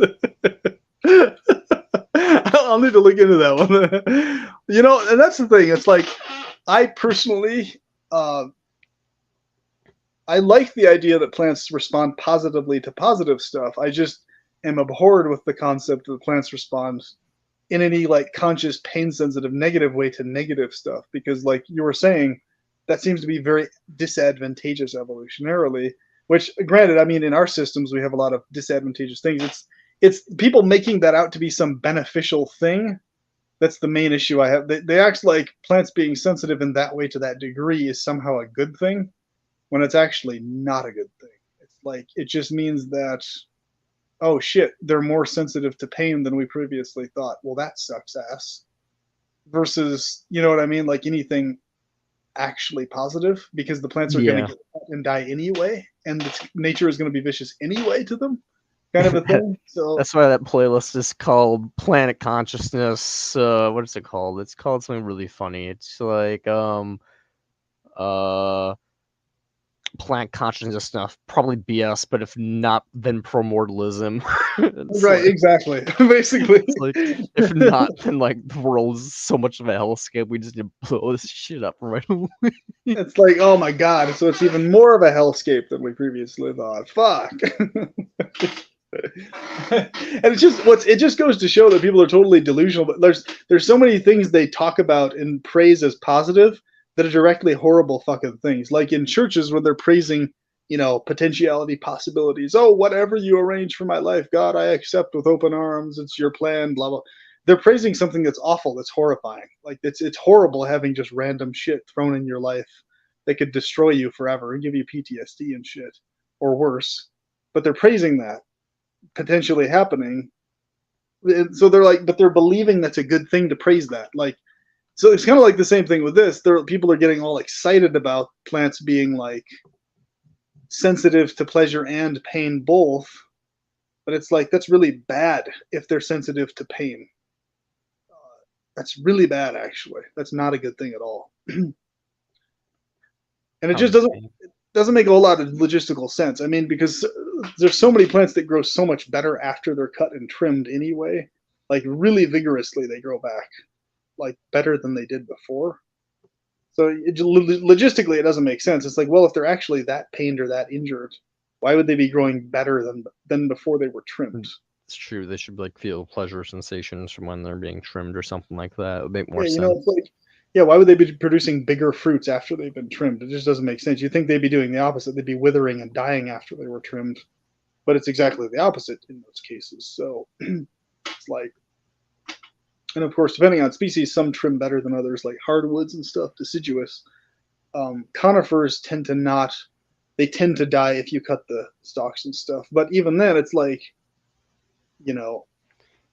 Have I ever talked about psychedelic map theory on this channel with you or no? Psychedelic map theory. You might have mentioned it before. Refresh my memory. What's that about? It's basically the idea that, evolutionarily speaking, we're supposed to be really, really in sync with nature. Like everything, like animals are constantly tripping shit, basically, because there's all plants produce like DMT and various other psychedelic chemicals to some extent or another, and we're constantly consuming them. But basically, our digestive systems have evolved now to like filter them out, and that is how consciousness basically started to evolve. Is we kind of started to have to rely less on visual patterns that are being produced by psychedelic imagery to like guide us in the world, and more on like our own decision making skills, and that's how consciousness formed. But otherwise, the theory basically goes that animals are constantly tripping shit, constantly getting visual imageries from the world of like, because it makes a lot of sense, because evolution basically is just like a biosphere is enclosed in certain environments, and everything evolves to like survive within its environment. So everything that's being eaten within an environment is going to have like certain like things are gonna be scared of like the tiger because of its stripes, but it's only scary to the animals within that environment because stripes are only relevant and scary to the things within that jungle. But if you put like a tiger in the Arctic by a bunch of penguins, they're just gonna look at it and that's gonna start tearing them apart, and they're like, "Oh shit," you know. But until that happens, they're not gonna be scared of it, you know. What's the weird stripy thing? So Yeah, they think that's how plants potentially work also, is we're just constant like, we potentially in the past just ate plants, and then they would like guide us to like sit down in like safe areas and stuff like that, and like fertile areas would like have like positive illusions, and then like dangerous areas or like less fertile areas would have like scary illusions, and some plants didn't want to be eaten would give us like scary illusions like devils and demons. And that's how like religion formed originally, is because like we'd have all these imageries of like angels from like good things, and like demons from like plants that wanted us to avoid them. And essentially once our brains started to lack this tie to nature, we began to develop religion and consciousness essentially as a coping mechanism to try to like make our way in the world. That's a really interesting concept. I think it's very plausible, in fact, actually, because I've noticed that my dream visions and stuff, they tend to be very hit and miss. Like I'll have really amazing dreams at unexpected times, but like some nights I'll be sitting there wanting to specifically have a very particular type of dream, and it just won't happen at all. Or something opposite that I intend to happen will appear, even though I've had a very positive feeling good day. So it seems to be all over the place. So there seems to be some weird thing going on biologically outside of any type of, particularly spiritual thing or actual spirit thing going on within the dream realm, or hell, even within like the psychedelic realm and stuff like that. It's just because personally, I've never really felt all that inclined towards psychedelics for multiple reasons, but that being one of them. I just don't feel like there's anything extra of significance that I'm going to gain from it beyond what I am already aware of. If anything, it's probably just going to increase my awareness of the hellishness of everything, you know. So Oh, believe me, yeah. Like you can have really positive experiences where, like, if you're hanging out with friends and you just completely tune yourself out from the horrors of the world and just envelop yourself in like friendship. Like that's you just feel like the most positive energy ever, and you just feel invigorated and like reborn with like love and compassion. Or you can just be like have like a trip where you're just like sitting in nature and you hear a bunch of birds tweeting and you're like, wow, that's beautiful. And like a little effortless part of your brain clicks and it's just like they're all just screaming the fuck. They all just want to fuck each other right now. While you're listening to things just being like, fuck me, Carl, fuck me, and and oh, just like man. and and so basically like that's I pointed it out once to one of my friends while we were tripping and I'm like and he's like, damn bro, that really just makes the whole mood like really feel weird. And I'm like, yeah, I know, like that's I just felt like I couldn't be alone in that right now, but like that's what I was feeling. I'm just like feeling like everything just wants to fuck around me, and I'm just like sitting here like, one, can't get laid, two, even if I could get laid, I actually got, fun fact, I actually got laid recently. I don't know if I ever pointed to that. Yeah, you mentioned that. Was it a good lay, a worthwhile one, or no? Not It was worthwhile. not. It was not. It was not. Oh, okay. No. Yikes! That's sorry to hear that, man. Yeah, it was probably mutual on her, and apparently I was really awkward. But yeah, it's fair. I'm an awkward fellow. But she said I did a good job in terms of oral sex slash it's normal sex, but in terms of just like foreplay, I was the most awkward motherfucker to ever exist in the planet. So That's fucking hilarious. yeah, I'm so sorry to hear that, man, but it's just the way you describe it so funny. It's like, well, at least she was brutally honest with you, I guess. oh I mean, yeah, she was so honest. She was just like we were just like talking, just just hanging out in her room for a minute, and I was just like, so wanna fuck? And she was just like your face just went so shocked. She's just like, I mean, she was like, yeah, I mean, yeah, but like I didn't expect you to be so abrupt about it. She's like, now I know how other people feel, and I'm like, you're welcome. Uh, it was the most hilarious, man. awkward thing ever. Plus, she was, I don't know, some people like bigger women. She was a little bigger than I thought she was based on her pictures. So, not really my type of thing. But I was just like, hey, I'm here. I drove an hour. So, I'm like, I'm going to go down on you. It's just how it is. Bigger in the right places, bro.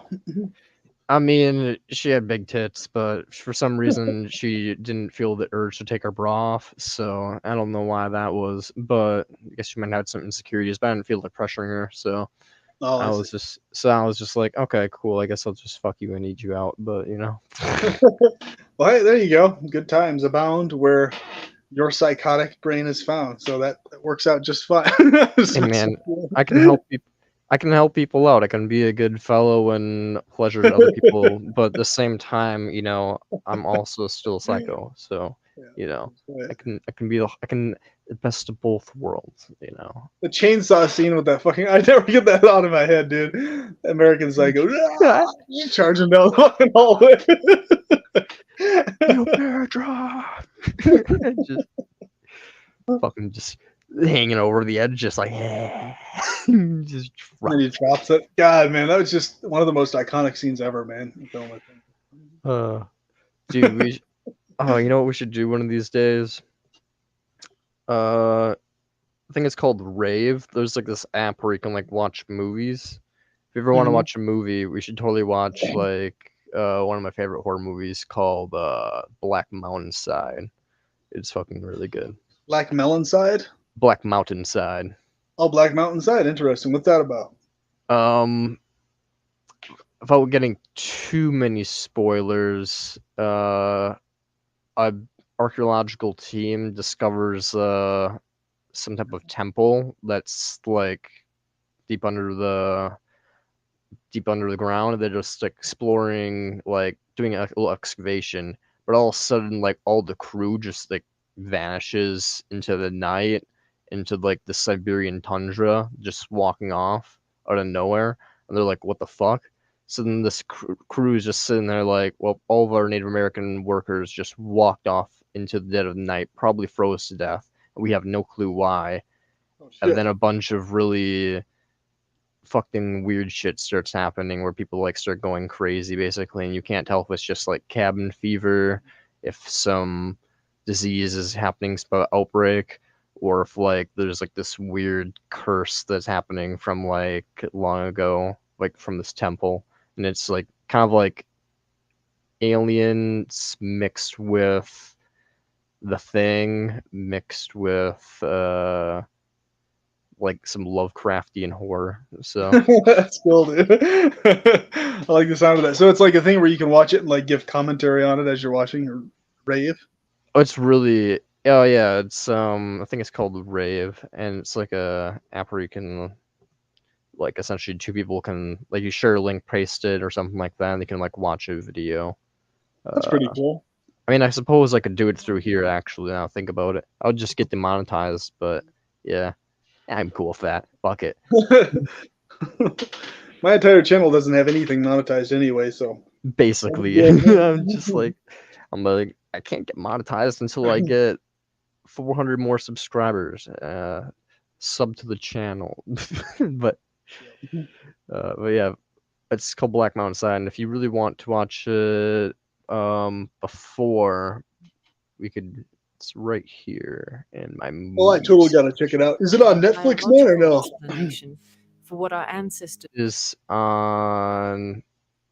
I think it might be on HBO, but I think it's on Tubi for sure.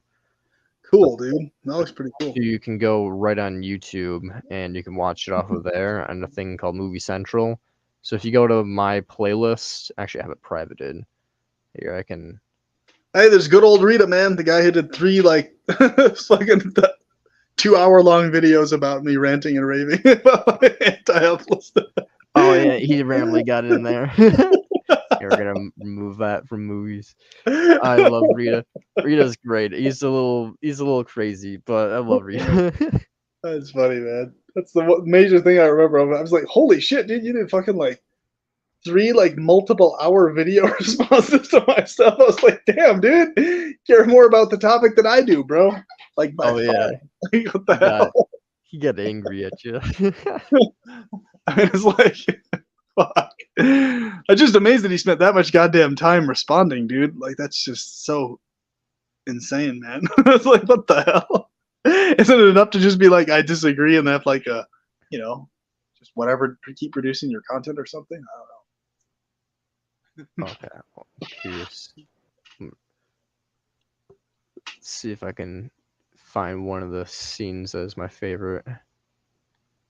I might have tagged it into the comment section. I did, yeah. Look at me. Here we go. This is my favorite scene from the whole entire movie. Yeah, pretty much. I'm sorry. Creaky. Just looking out here to the void. Look as hard as you can. That voice. Don't look at the trees or the mountains. Look past them.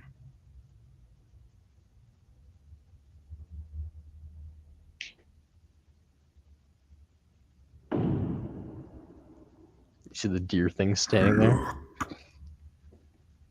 Ugh.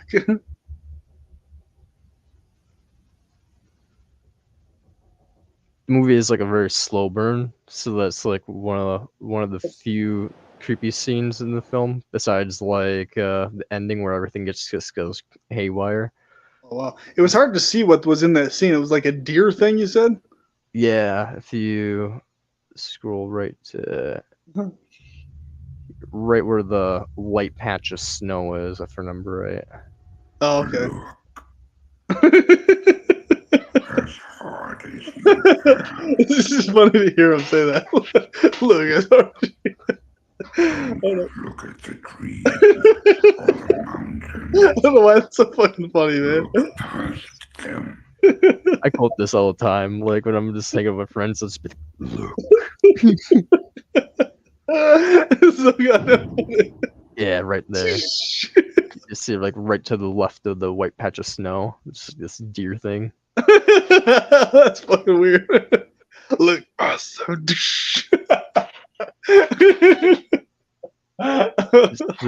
Oh god, only dude.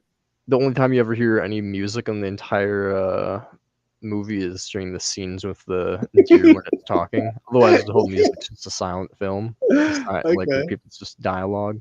So it's really interesting. It has like a very cool cinematic tone to it the whole time. It's pretty cool. Who the fuck's voice was that? The look. That's his natural voice. Whose natural voice? I don't know his name, but apparently the dude that does the voice acting for the deer god thing, that's his voice. That's just how he talks. Whenever he talks, it just sounds like Look past them. you know. It's just like what the fuck. That's hilarious, man. How do you sound like that just all the time? One too many cigars, it sounds like. Pretty much. I love it, dude. Oh, this film was so great. I want to check that out, dude. That's totally you, man. Oh, dude, I'll totally check that out. It's fucking hilarious. Yeah, check out that. Oh, okay. I'm gonna. If you don't want to watch this, if you have to dip or anything, go for it. But I want to watch Portrait of God really quickly. It's because I'm stoned, but this is like one of the best short movies ever. Have you ever heard of it or? I don't know if I've seen this or not. It sounds familiar, but No man shall see me and live. Exodus 33:20. oh, like the demiurge concept, like a super evil god thing. That's cool. Oh yeah.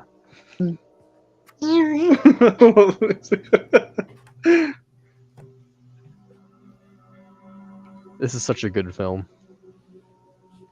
To anybody who's watching this, wait, what's the video called? The Rita talking about PV?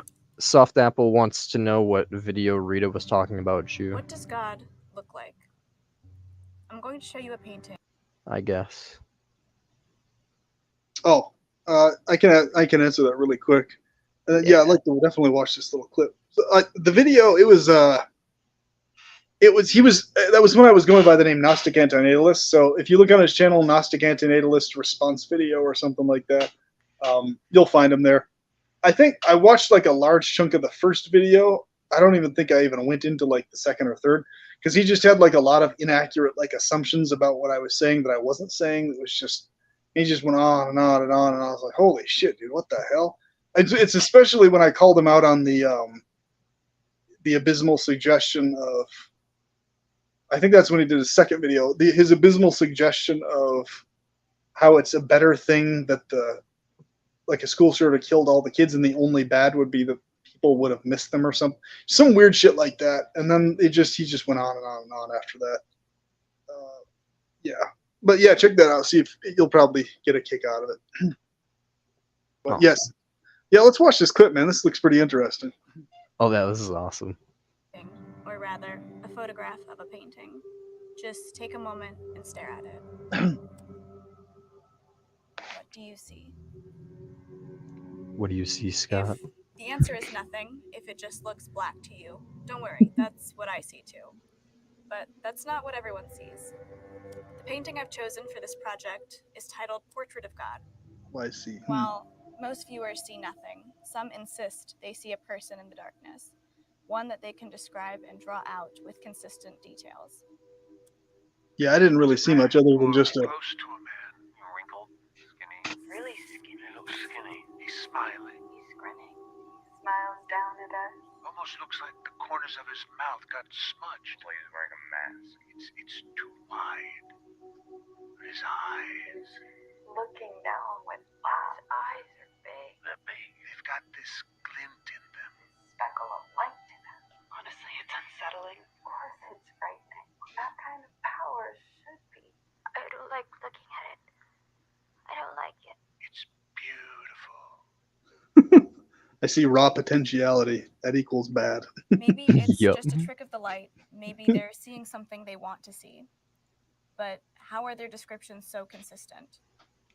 Maybe they really are having a religious experience. And why does God appear to them and not us?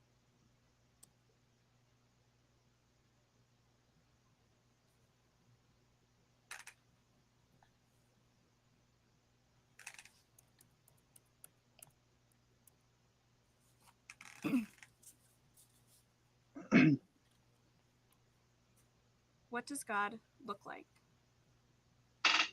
I'm going to show you a painting, or rather, a photograph of a painting. Just take a moment and stare at it.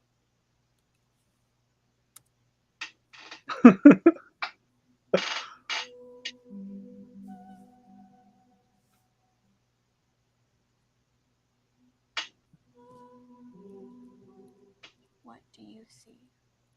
The music. I love this creepy shit, man. Look. See, that's what I do. This shit, I like, do a reference whenever I'm like I have to look at something. Look. That's the trees and mountains. Weird shadowy ass fucking figure or whatever the hell. Yep, looks like a lot like God to me. Some dark ass motherfucker. Yep, just two little specks of light.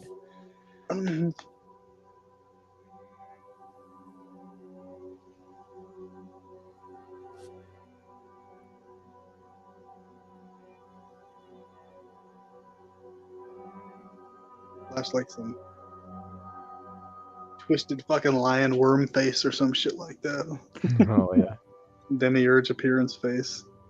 There it is, some alien looking fucking thing.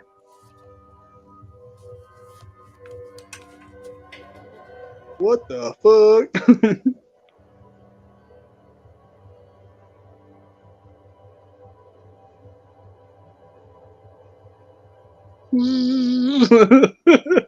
What the hell? What the hell?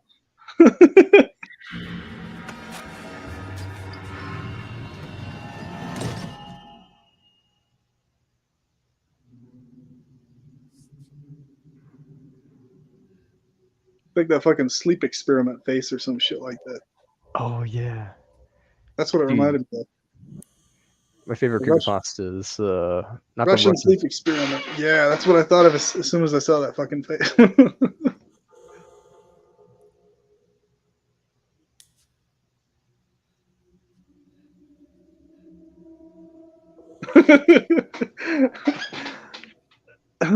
There's so many horror things that I genuinely find humorous. I don't know why, man. It's like the issue. It's bad, man. It's true. When you find things funny, it just makes it not as scary. Well, I like legit find a lot of this shit funny, like the Chucky series and all that.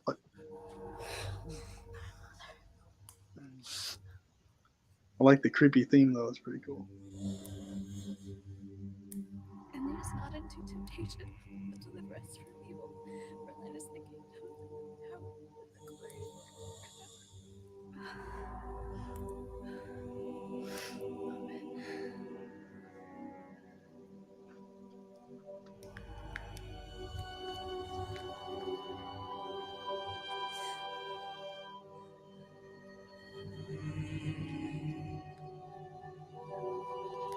It's like the it type of thing, which shows you the light. Right.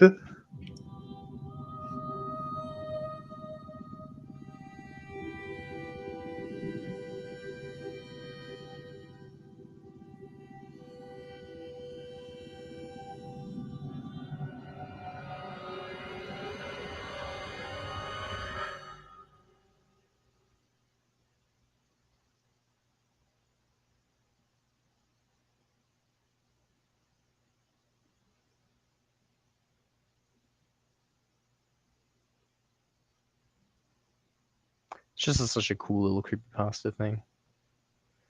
Just 3 minutes of pure creepiness, 7 minutes of weird story. Well, that creepy ass looking fucking face. Could be forever in your memories now. Just kidding.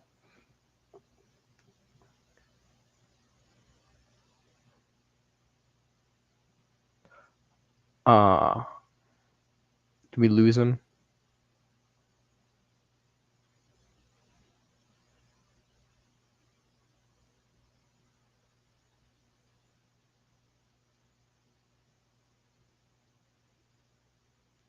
We're alive. We're alive. We're alive.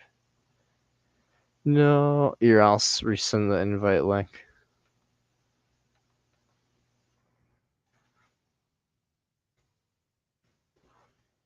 If you have to go though, that's understandable. You don't need to. I've been cast into the outer darkness. Rip, perpetual pleasures. He's been cast into the darkness. The Mormon brethren have disowned him.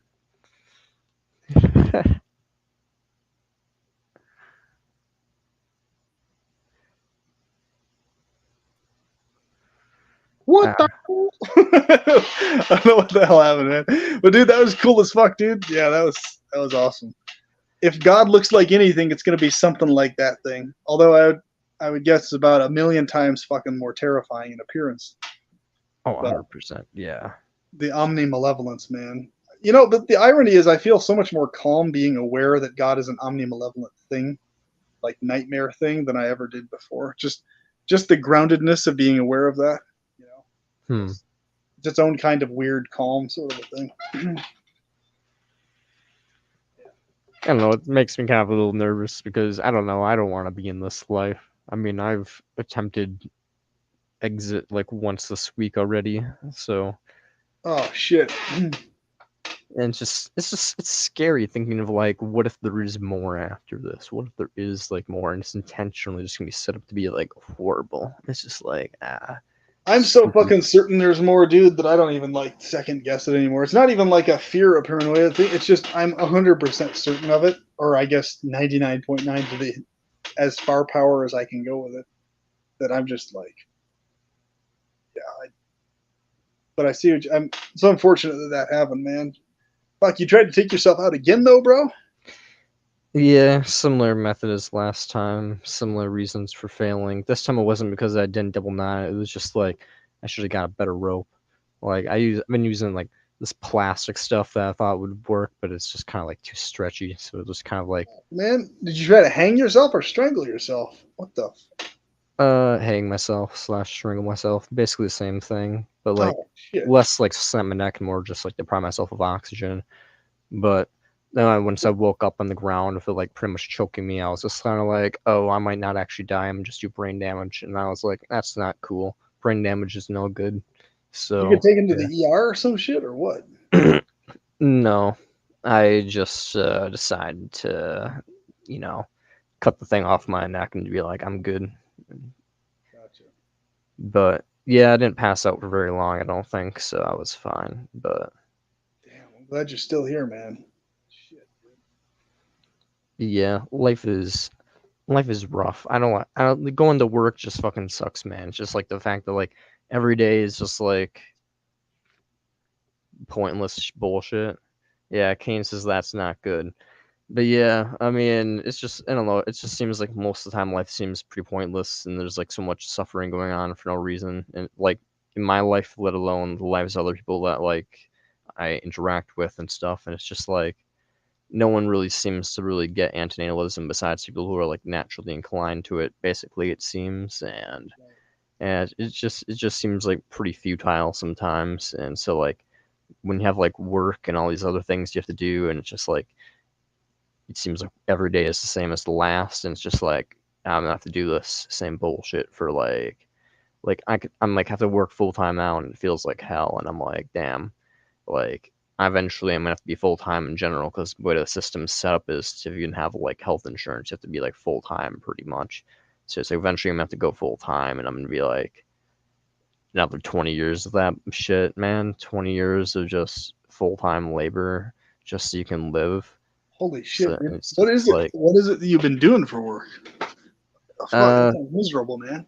I was being a security guard for a bit. It's not the worst thing in the world. It's just when you're, I don't know, any work for me is miserable. I mean, I hate work in general for passion. So it's like, it's just the fact that I'm like locked in a place that like thinking and I can't be doing something else. And it doesn't feel like I'm doing something productive or like useful. It's just, I don't know, that plus primordialism. As you say, once you have the primordialist mindset, it's just kind of like every moment is just like, what am I doing to compensate for the fact that this is hell? Well, you know, that's the one thing. Like, in a weird way, I mean, obviously, I have my own internal pleasure drives actually that keep me inspired. But even aside from that, on the you could say negative side, it's it's the fact that I'm so certain that death isn't any kind of an escape for me, even if I wanted it to be. It's just not. And like there's that more than likely there's more horrific things waiting afterwards, far worse than now. Just for me, having those two very strong assurances in me that don't really give me a sense of like fear. It's more like there's nothing there that I can rely on or trust. That's one of the major reasons I'm not suicidal at any time. Combined with my other positive reasons to keep trucking on and stuff. But Yeah, even for on the me, I don't negative have side, any positive ones. So for me, it's just like fear of the negative, which is the only thing that keeps me going, which is just the fact that like, well, there's two things keep me going, which is the fact that maybe I can prevent more suffering than I experience myself, which is like the sure. intelligent side. But then that's not the main thing, if I'm being honest. The main thing is just like fear of like, that there could be like a hellish world afterwards of some sort. It's just like, I I don't mean, know. even if I wasn't like, I guess even if I didn't have any positives at all driving me, what I'm trying to say is, uh, in relationship to what you're mentioning, is that even just the negative aspects alone of my assurance that there's no escape via death at all, like, is enough by itself for me to not be inclined towards suicide. Basically, you know, I understand. I guess I can understand how other people can process it differently, to where they will feel like, okay, well, it's worth risking whatever might happen. I just need to escape this brain and body. But I've That's never pretty really much felt. where I'm at. Like, I'm just kind of like, if I can exit this world to make this brain body be annihilated, I'd rather be the next body, be some ignorant person who subjectively at least enjoys their life. Frankly, I'd rather there not be at all. But like, if it comes down to it, it's just like, you know, frankly, I'd rather there be a being that's suffering less than me. It's just like, I don't know. If generic subjective continuity has to be a thing, there has to always be a subject experiencing something, then I'd rather that subject not be me because I'm pretty fucking miserable. But Damn, dude, what do you? I'm not laughing at the misery itself, but what do you think is the main source of the misery itself, man? Like, obviously, aside from just the philosophical awareness type stuff, like physiologically, are you like in like mental and emotional misery, like to extreme degrees? But in and of itself, aside from philosophical stuff. I don't really know. I think it's mainly just philosophical, but my best friend, the only person I've ever really loved or felt like any sort of care for, I guess, on an emotional level, besides like friends, I guess. I feel like some type of like friendship. There's like a difference like between like friendship love and like actual like emotional like romantic love. So the only person Mhm. I've ever felt like romantic love for the point where like I actually like would like take a bullet for somebody who like is dead and they died because of like the most miserable, pointless thing happened to them, like literally being raped by because they like some person just wanted their own pleasure, so they inflicted that on them. It's just like once you get to that point, it's just like people just don't care. Like you realize people just don't give a damn. Like people will just tell you that like you tell them that your friend like they'll be like, what pain have you gone through, kid? Like you're white, blah blah blah blah. And I'm like, my best friend's dead and all this stuff, and they'll be like, oh, like so what? My daughter's dead. I'm like, well, then why are you fucking telling me life is good and stuff? Like there's so many people in the world that are like just like so hyped up on like this copium stuff and that like it just seems constantly miserable, like as Kane says, it's like you're living for work. People just want you to live to like be like productive. People just want you to live because if you don't live, it makes them feel more miserable. Like my mom literally wants me to just go to work just so that, like for like and to go to work full time just so like I can make money for what like she doesn't have a reason. She just wants me to be doing work. Like she's just like, oh, you'll feel better if you work. And I'm like, what does that mean? Like, how will anybody feel better if they work? I'm like, I've worked full time in the past and I didn't feel better working. You just don't. You just want me out of the house. Like everybody's just like a tool to somebody else in some way, and people just use like words to connive each other and like manipulate things. And I don't know, like To me, it's just like life's just like this constant. Once you see what evolution's doing, like just like constantly, everybody's just trying to steal each other's star energy and use each other to live longer, to pass on their genes. Just like once you see all that, it's just like every little moment's just miserable. I got you, man. I see what you mean. Yeah, it sucks ass, man. You know, when my friend blew his head off in October 2021, it's just at the age of 20, man.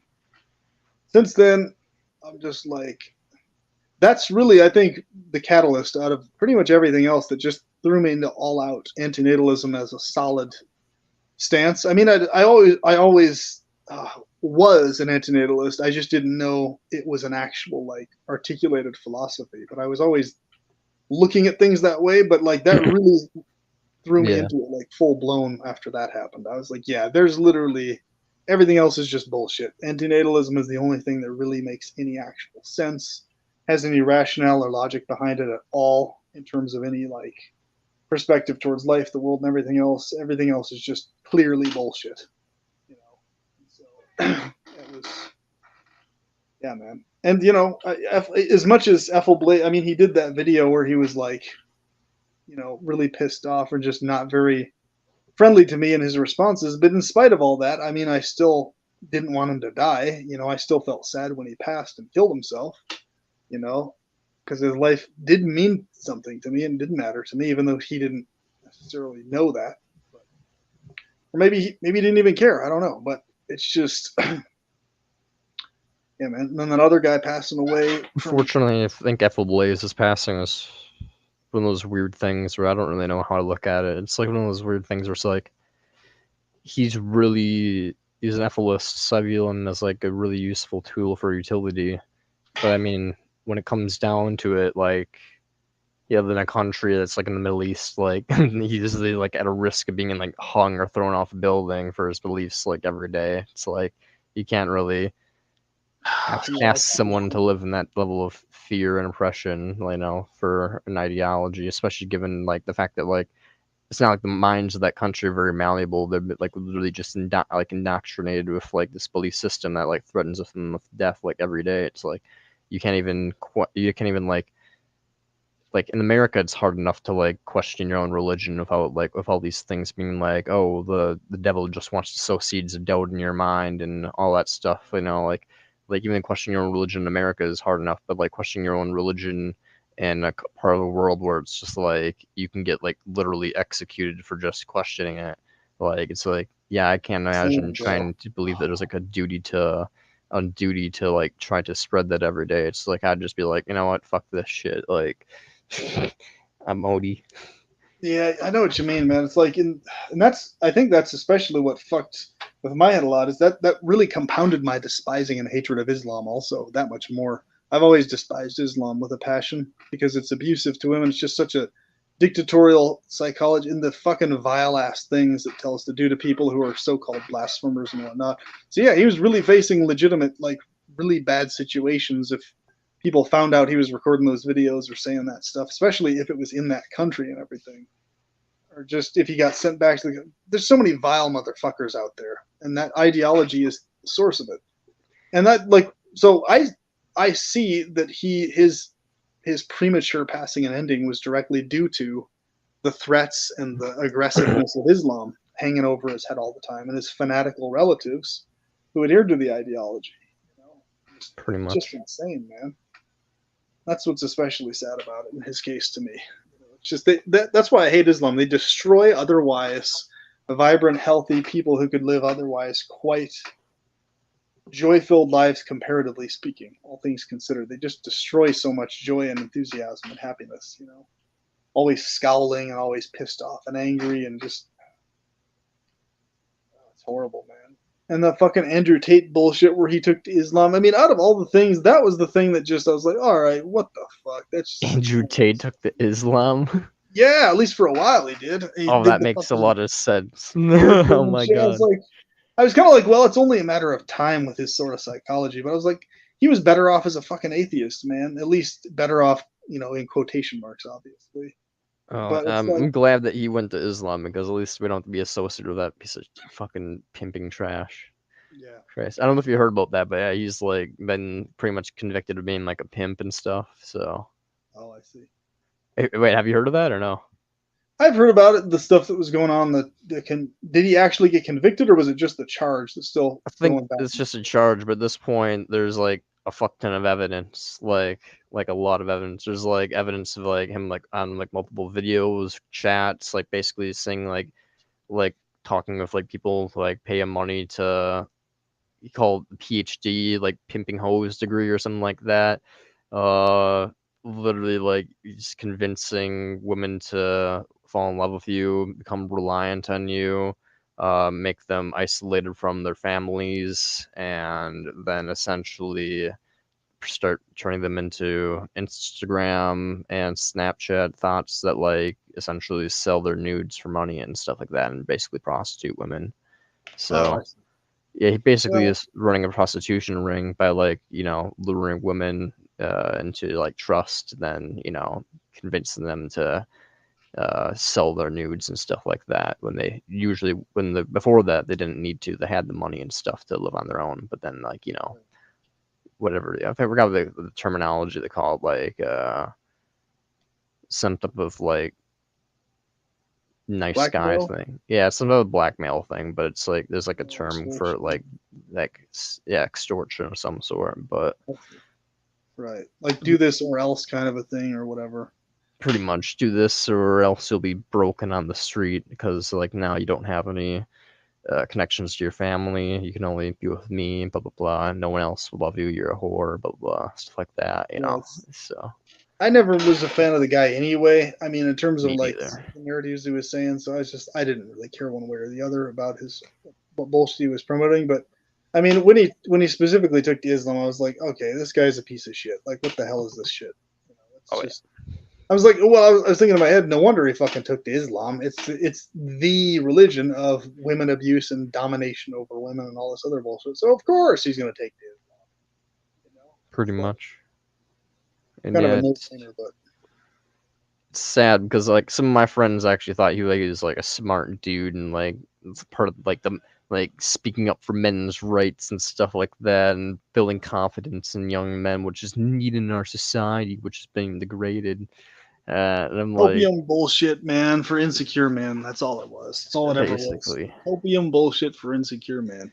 And it's just like, how can I don't know, man. It's just like, I'm trying to convince these people that, like, we need to end the world / end all suffering, and that, like, suffering generally matters. And, like, at the very minimum, I'm trying to convince them that, like, we should be vegan because, like, we shouldn't at least cause unnecessary suffering, like, let alone like get alone like allowing suffering. Like I'm not saying that we should like I think we should allowing is bad. I think inaction is an action. So I'm like saying we should actively try to stop this suffering. But like people that are like actively causing suffering, I'm trying to convince them of this. They shouldn't actively cause unnecessary suffering. And these people are just like, you know what? Fuck it.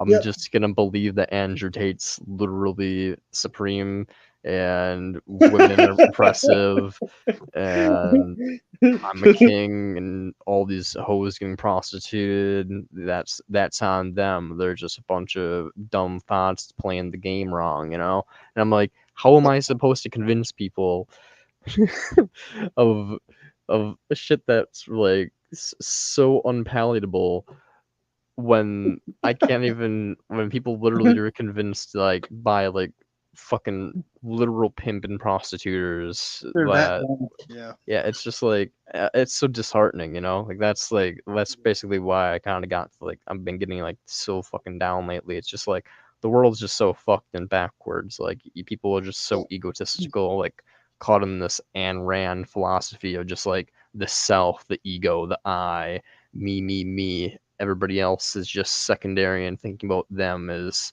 making me a slave. Like all this Nietzsche, Ayn Rand bullshit. Nice. The King Jordo was saying Ben Shapiro is my hero. Well, Ben Shapiro, he does that whole Judaic little hat thing. I think you're being sarcastic, probably. I hope Yeah, so. he was being sarcastic. Oh, okay. I was like, yeah, that guy's so fucking. That goes so fucking Yahudim. It's not even funny, man. Hypocrisy is rampant. Good point. yeah, you know, I'm transgender and blah blah blah. There's only two genders and all that stuff. My little Judea cat, just ignore that. Just because I'm a Jew, just ignore that part. Blah, blah, blah, blah, blah, blah. You know, whatever. I'm talking about the people. Russia's banning like transgender surgeries now and like marriage and stuff like that, and it's fucked. Like, yeah, Ben Shapiro's probably happy as shit about that. Anything that will get people to ignore his little black hat on his head, he will be focused on and talking about. Pretty much. His little Saturn hat. Oh god. But I mean, it's like the what was it? And that's I'm why, like, you know, Andrew Tate and how people subscribe to his bullshit despite, and like we can't convince people of basic things like suffering's bad, pleasure's good. We shouldn't cause suffering unnecessarily, and we I should know, cause man. pleasure. And you can't even convince these people of these basic observations that we feel of all of our energy and vibrancy. Like, if you stab a nail into yourself, you're gonna be like visceral, like, this nail was a bad thing in me. And if you have an orgasm, you're gonna like be like viscerally just like an euphoric feeling for a few moments, you know. And people can't deny that these things feel good and feel bad, yet for some reason they're just sort of like, nah man, it's just like atoms bouncing against each other and stuff, and so therefore I'm allowed to pimp my like my some girl that used to be one of my friends. I'm allowed to pimp her out some game bangers if I really feel like it, you know. Like, I can just use her and abuse her trust, you know. Like, I'm allowed to do that because we're just atoms colliding, you know. Like, how do you I don't know, I don't get it, man. I don't get how you convince people that suffering's bad, like, at this point. Like, this just seems like, well, the thing people is, just want to believe whatever is convenient. you have so many fucking men who are so goddamn sexually insecure, and they're just ruminating in that world because they've never been trained or taught how to properly, effectively interact with females in a healthy way ever by anyone that they know, not their male relatives, not their friends. So, like, all they have as quote unquote role models that they see or examples are totally shitty dumbasses who also don't know how to healthfully interact with women, who then give these guys, oh, here's your toxic ass manipulation narrative. There you go. That's the only way to do it. And it's like, bullshit. That's actually not the case. And I verified this in my own personal life. That's definitely not the fucking case. But these idiots believe that shit because why? Because it gives them an emotional bandwagon narrative. Oh yeah, I'm pissed off and hyped and heavy, you know, heavy huffy puffy over here. So this guy is validating my huffy puffiness and pissed offness and everything else. All right, dude, you got to do this and be the top G and all this other blah blah blah blah blah blah blah bullshit. And then they're like, yeah, yeah, yeah, because it emotionally hypes people and it strokes the fucking bullshit that they're already feeding themselves before he even says anything. So anybody who confirms their bullshit to them, to whatever degree that is going to be the person they praise and love and cheer on and stuff. Consider a role model, you know, somebody speaking truth or whatever. But the reality is that it's just a matter of understanding the science of how to healthfully interact with females in a romantic way, distinguished from a platonic way, in a way that's firm yet respectful, that doesn't involve any kind of being an asshole or a piece of shit or anything like this whatsoever at all. And then females will be quite kind to you in your interactions and quite healthy towards you in your interactions with them. And this is what all the females that are good quality ones, that is, personality wise, you know. And then the shitheads among women will expose themselves pretty fast and pretty easily that way too, because they won't appreciate those standards. But because you're being firm yet respectful, they'll expose themselves for what they are. You won't need to ever be an asshole even one time.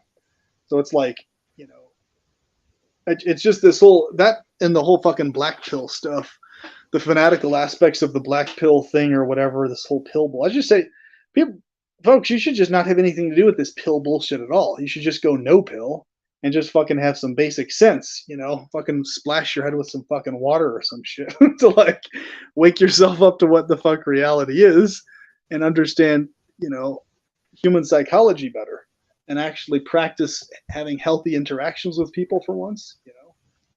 So it's so No, I easy mean, to see what the I source kind of of, the black pill stuff I kind of half agree with, though. I don't know, man. Like, I Well, think it's some of the not points really you brought. inherently this biological thing, because a lot of people make it seem like it's a biological thing, like women are.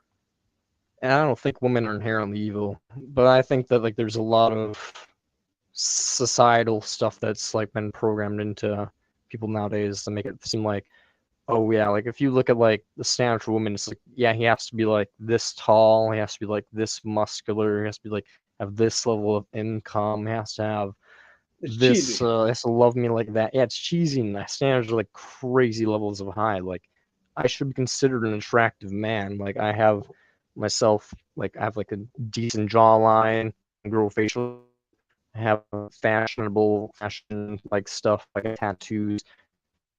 I'm not. I'm not. I'm short.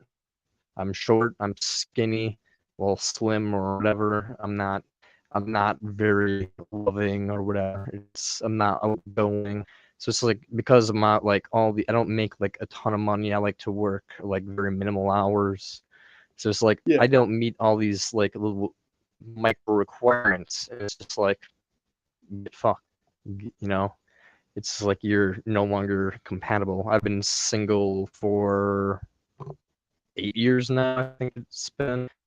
It's just Mhm. like Well, the black pill stuff, most of the narratives soon. themselves. Sure, I can kind of get laid, but it's not with women who are like attractive. So I understand the black pill. It's like once Oh, you the get black to like the pill. point where you realize that like yeah, standards are just way below and out of proportion. That's just a certain small segment of men getting all the pussy basically, and the ones who get the other stuff are kind of just ones getting women who have ego issues as well, or are just really fucking unlucky. So it's kind of like you get the backwater stuff and the backwash, and I have no problem with that. Like I'm not saying the women who are backwash are not beautiful women also, but you know, I'm just saying like that's how the system's played out. It's just like it's a very fuck buddy culture, and it's just like the the the Chad gets all the Stacy. Yeah. Well, the thing is, the black pill narrative itself, a lot of the stuff they talk about is accurate. Nobody's debating that. But the point is, the conclusion they come to of, excuse me, therefore, let's do this or that. That's the part that things start to fall apart on. For example, all the stuff you're talking about is completely valid, and that's talked about within black pill content all the time. But what very few people ever actually discuss is how to legit have actual healthy relations with women and be a source of inspiration to them from your end directly. Now, the way to do that, of course, is a very specific one. It's a very more of a science than an art thing. Or as Corey Wayne would say, it's more of an art than a science. I tend to disagree. I think it's more of a science than an art, but it also is an art to a certain extent. But it's very formulaic, yes, and that's the reality of it. But the way I see it, it's like everything else in life is hyper formulaic also. And now that people have easy access to their ideal partners in terms of looks, height, status, and very, very quick access to what exactly they want, especially women, because they're getting hit up all the time by men everywhere. Yeah, it's obviously they're going to funnel towards a very small select group of dudes, and that's how things are going to play out. But the parts that the black pill tends to fuck with men on is it leads men to be overly bleak, overly pessimistic beyond what they actually need to be, to where they start off in a situation that's like, okay, frustrating and annoying and irritating, and then it spirals out into like all out totally depressed and suicidal and miserable, when they could have just stayed at slightly annoyed and pissed off all the time versus being totally in this other state of mind, that now they're like double screwed, and they're screwing themselves over by this additional narrative they're teaching themselves. I mean, so it's like they're going above and beyond to fuck themselves over and not realizing that's what they're doing in the process of having an accurate narrative at the baseline of, okay, this is what's going on, but the strategy part of, okay, therefore what do we do now, is what's missing a lot. It's like, oh, let's just throw our hands up in the air and just fuck all women or whatever the fuck, you know. It's just, but it doesn't work because they're still pissed off, they're still dissatisfied, and they're still angry, and they're not solving anything for themselves really. They're just basically in denial. Oh, I don't need women. I'm just like whatever, doing my own thing. But it's so obvious that's a copium thing, and it's not actually the case for them psychologically. So, 100%. Yeah. I mean, what's your thoughts on the MGTOW movement, by the way? I mean, like, I have not the incel movement, because I think they kind of get a little bit like tangled up with each other, because I think, you know, incel's clearly gone too far into like the whole derangement of just hating women. MGTOW, I think well, it's kind of MGTOW 50-50. You know, it's like some MGTOW used to MGTOWs have gone be, too far. in the earlier days, MGTOW used to be really much more gritty, and it used to be much more niche to like a certain subset of men. Like, we're talking men who actually were forced into prison over trumped up charges, and they were literally raped over and over and over in prison for years by multiple men, and then they got released from prison and had permanent damage to their bodies from all that sexual assault. So it would affect their ability to have relations with women from that specifically. That's the kind of gritty, intense shit we were talking about when MGTOW was originally popping up. Men going their own way. It was men who legit actually were having to go their own way in life for those reasons, because they had PTSD combined with physical damage, combined with the fact that that happened was a stain on women ever even wanting to be around them or near them, because they had a weird bad association with them being raped as a man, so it destroyed their sense of being a man itself, and just this cascade of just horrible shit. That was what MGTOW originally was, a support system for that type of stuff. And then it turned into, over time, more the incel-y infiltration thing where, you know, guys in their young 20s pissed off that women aren't willing to date them and shit like that. And then, oh yeah, MGTOW, I'm going to go my own way and just do this. And there was a content creator called Reviving Real News who brought this up. Now, granted, of course, a lot of the stuff he talks about, he's very opinionated. I don't always agree with what he says, but on that narrative of the reality of what MGTOW used to be, it's very significant, and he had a lot of good points. So, you know, he was very adamant that MGTOW was never supposed to be this, oh, women aren't liking you or appreciating you, so therefore you're just going to do your own thing in life, focus on your hobbies and stuff. MGTOW was really about guys who really were forced to have to go their own way and didn't have a choice on the matter because of all sorts of fucked up that happened to them. It wasn't meant to be this thing for like every guy and his brother, you know, who's having issues with women in general and just, you know, not successful in dates and here and there and stuff. So that was a kind of a frustrating factor as for a lot of guys who were initially in the MGTOW scene. When they saw a bunch of these younger, newer guys coming in, it's like, oh, now everybody who's having girlfriend problems is now a MGTOW, or every incel now is classifying themselves as a MGTOW or whatever. But it's like, yeah, that's a problem. It's taking away from the significance of these guys' actual narratives, you know. And that's what I was trying to explain to another guy who was starting a channel talking about MGTOW stuff. A young guy who really hadn't actually been to prison or had any like notably severe stuff happen to him. It's just girls weren't responding to him and things. It's quite a different world than MGTOW. Like, you know, the realm of dating advice and like situational awareness and understanding female psychology properly is a different world, or is supposed to be a different world from MGTOW. And, you know, focusing on hobbies isn't going your own way. Doing your own thing, which most guys do anyway, isn't MGTOW. That's just doing your own thing in general. But yeah, that's kind of what the scene with that is, if that makes sense. You know, yeah, I hope that makes sense. No, that makes sense. Yeah, I used to be MGTOW myself, like a little bit of a cringe kind, where I was just like, I don't need women anymore, like that whole thing.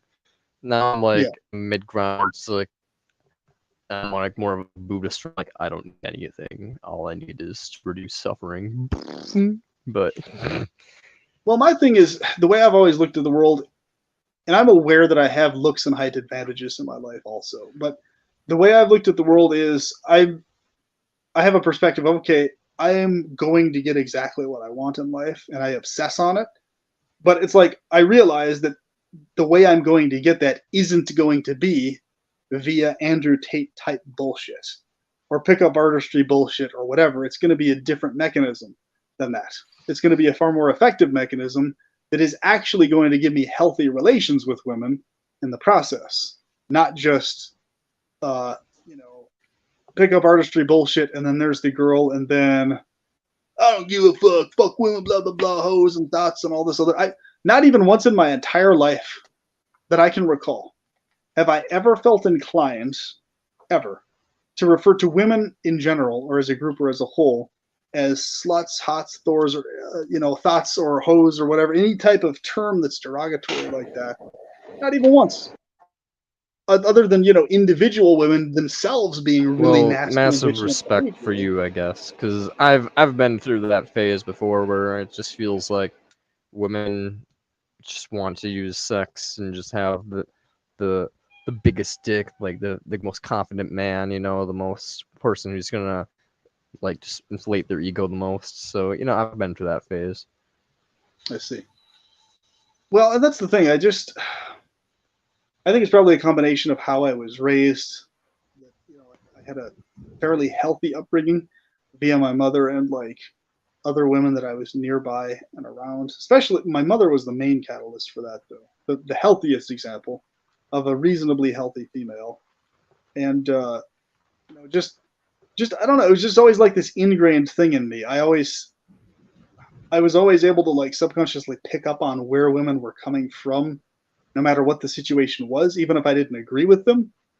That I like it didn't bother me the same way it probably had bothered a lot of other men, like even if they weren't reciprocating my interests or whatever like that. So and on top of that, also the majority of my life my responses were positive, so I'm aware that I've had a background of positive responses from women most of the time, and had to only modify a few things due to my autism spectrum stuff. But other than that, it was mostly smooth sailing. If I just didn't let myself get neurotic in terms of topics and stuff, everything went fine. But most men, I understand, have had a different experience than that. They've had a major letdown after letdown. They've had experiences with women that have been just awful in terms of just feeling rejected and just like screwed over, sidelined, mistreated verbally, emotionally, and otherwise. I definitely get the frustration of why it exists, but the solution to that frustration is definitely not black pill rabbit holes where it leads into like fanaticism, like shit that leads into guys being like, oh yeah, the extinction of the entire female species, or basically where they call females a different species and the entire genocide. I was like, okay, that's just insane shit. If you're gonna go that far, just fucking start calling people femoids. It's kind of like gone a little too far, bro. Yeah, just if you at that point, you may as well just fucking be an ephalist and just want the extinction of everything entirely. Why only women at that point? You know what I'm saying? Pretty much. Go Brant Gill method at that point, man. So I agree. I at least agree with Rita that like, hey, he says that like recruiting the incels is like probably a good idea because they're all so hopeless that like they're probably easy to recruit. But he's also like useless because they're also never gonna breed anyways. Fucking Rita, man. Of course, Rita would say something like that. Jesus, man. I have to get it to him. He's quite the character, and like the way he goes out and like responds and stuff. He's definitely quite the persona. That's for sure. Rita's awesome, but yeah, he's a little bit of an asshole. People, I mean, he's a little bit like. Here's the thing with Rita. I love Rita, but the thing is, Rita has. Well, he's paranoid schizophrenic, my dude. So, yeah, it's like he's constantly angry at his parents, yelling about them and doing rants and stuff, which is awesome rants. Some of his rants are really fun to listen to. But at the same time, he'll have like some things where he gets into like really dodgy territory where I'm like, yo, man, you're just doing like full incel shit, bro. Like full on. Then like some marriage killer shit where I'm like, yo, man, just chill out. Yeah. Well, I mean, when Femi Urge Killer, and I've been mentioning this to him over and over, I was like, dude, that's so fucking fanatical. When he's saying, any man who recommends ever, like, any interactions with women or has anything positive to say about women ever under any circumstance. Like, dude, that's exactly the fanaticism that I keep talking to you in live chats about as being just totally insane and over the top and stuff. Being heated in a topic and having a strong view on something is not the same as saying, I will block or ban any man who has any opinion at all like this in any way, shape, or form or whatever. It's like, no. I'm only going to block and ban people who directly treat me like crap and who are just bullshitting around in my comment section and not actually commenting on the topics. I'm not going to ban somebody for disagreeing with me or even having a heated fucking disagreement. If they have a solid stance as to why they think something, then it's a legitimate fucking stance. It's not that, but the thing is, like, I was telling him, I was like, dude, that fucking includes me, man. Like, I recommend that men hang out with women and have healthy relations with women. And I have many positive things to say about a lot of women that I've experienced in my life. Like, I'm not going to abstain from saying positive things about women that I've had positive experiences with. Like, what the fuck is that? Most of my negative bad experiences have been with men more than they have with women ever. Most of them have been, actually. It's like, so that's been my experience. So why the fuck would I be like here praising men over women or, never saying anything positive about them? It's like, so what you're saying? I've seen horrible things from both parties, but so I think both genders have their ails that are programmed into them. I just think that there's different versions of it. I mean, yeah. I think here's the thing. I've seen men that can be psychologically manipulative as shit, like really bad, like that have like torn apart women's lives. But at the same time, women, it just makes sense from an evolutionary perspective that, like, they don't have big muscles to beat things up. They can't, just overpower things. So they have to use words and cunning to their advantage. So they can hurt people in more long-lasting mental scarring ways. So, yeah. And they're really good at that.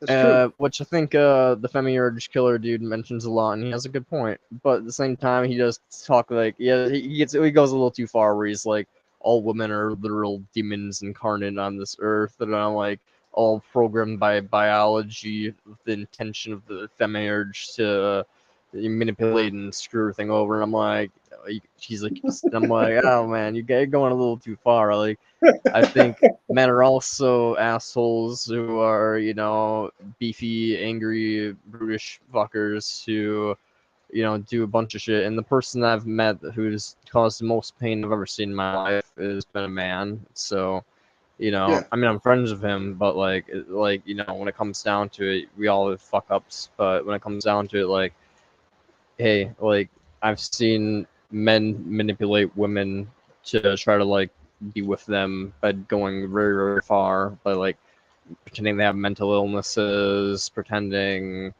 like, to empathize about certain things that they don't really give a damn about, so on and so forth. Like feeding into fantasies, unhealthily, just being manipulative in all sorts of ways. But I don't know, like, men can do just as horrible as women in regards to mental manipulation, but I think it's more common for women just because it's typically how they have to survive in the world is through manipulating things with words, using words and their bodies rather than the brawn, which just makes sense. And so that's one of the things I've realized too, in the sense that that's how that's one of the ways you're, at least in the eyes of women directly, you're within the realm of Chad light or Chad territory when they treat you overall quite well in those situations. So I'm no stranger to that fact, that's been a huge contributing factor. So that's literally the only criteria I look at. Like some dumbass random idiot online saying blah, blah, blah, this or that or the other. It's like, okay, whatever. What are the females themselves that are attracted to me saying, and how are they behaving? Specifically, and in particular, the emotionally healthy ones among them. And so I'm actually thankful that the emotional basket cases among women that are not emotionally stable or healthy, that are really all sorts of fucked up mentally, they tend to avoid me because they can't get away with like mistreating me, and they know it, and so they just tend to not have anything to do with me. But the good quality ones, personality-wise and behavior-wise, respond quite well. But even the ones who are basket cases, even then, I noticed that they don't really go out of their way or over the top to be vindictive or cruel or nasty or anything like that. Really, it's just more like kind of a whatever sort of a thing if they're an emotional basket case, and they just get with men who are also emotional basket cases. So it's like, well, two peas in a pod, I guess. In that case, they freed the other guys, freed me from the anguish of it. That's the way I look at it. Especially these guys who land in these monogamous relationships with obvious female basket cases. I'm like, oh shit, dude. I'm glad it was you and not me that ended up in that trap. It's like, holy shit. Well, I kind of feel sorry for the guys in a lot of cases, but point being is, I noticed that though, man. It's obvious to see that when it comes to the world of romantic attraction, romantic treatment from women, it pretty much is totally funneled towards Chad lights, Chads, or at least very high tier normies and looks at the utmost. And what you're saying is that funnel principle of the less ideal, good looking women funneling in, or being the only ones who trickle out to like the Chad lights or like the high tier normies or whatever, and then like every other like majorly desired female is only like completely magnetized towards the Chad, period. That's it. Yeah, you see it. You notice it. You recognize it. It's very interesting. I mean, hell, my first and only girlfriend thought that she was taller than me. She's 5'4", I'm 5'7", and at the time I was really like 5'6", and she was really like 5'3" or some shit. So it's just like, she thought she was taller than you, even though you were factually taller than her. That's so fucking weird. Yep, just because I'm shorter than other dudes, and so she just assumed that because she's taller than other women, and I'm shorter than other dudes, because she wasn't really around me a whole lot. So before we started dating, she just assumed that she was like taller than me. And then, that's yeah, we started dating, and she was like, "Oh yeah, you are taller." I'm like, "Yeah, no shit." God damn, talk about black pill in that case. Jesus, man. But like, I was fucking talking to this guy the other day. He was especially honing in on the penis size topic and how it affects like men's, becoming, crazed and psychotic and in aggressive, horrible ways, like, the insane religious shit, shootings, school shootings or whatever. Excuse me. And what I noticed was that, what was it? So the fucking height bullshit. Men themselves, like amongst ourselves, we really don't. I'm a guy who's considered more or less on the taller side, but even guys who are shorter, like amongst ourselves, we don't really give half a shit who's taller or who's shorter. To us, it doesn't mean jack squat. To us, and we recognize that it's totally goofy and silly and ridiculous how obsessed women are towards tallness. Even guys that are tall recognize how ridiculous that is. So the only reason it bothers men is because women are so over the top fixated on it, and that's like, what the fuck kind of a thing. But when it comes to like the penis size thing, that's something that actually bothers men directly, independent of women one way or another, right? So that's really the clincher there. In the black pill stuff, they tend to overly focus on a lot of times the height thing in excess and like the looks thing, but it's like, okay, sure, height and looks are a thing, but even looks amongst ourselves as guys, we really don't give half a shit about our looks compared to other guys' looks at all. It doesn't really mean anything to us either way. But once again, we recognize, but it means a lot to females, and they're only attracted to certain types of faces and looks versus others, and that's goofy. But we recognize apparently I'm not on the cutting board, I guess. I don't know well, why. Here's the weird part about it.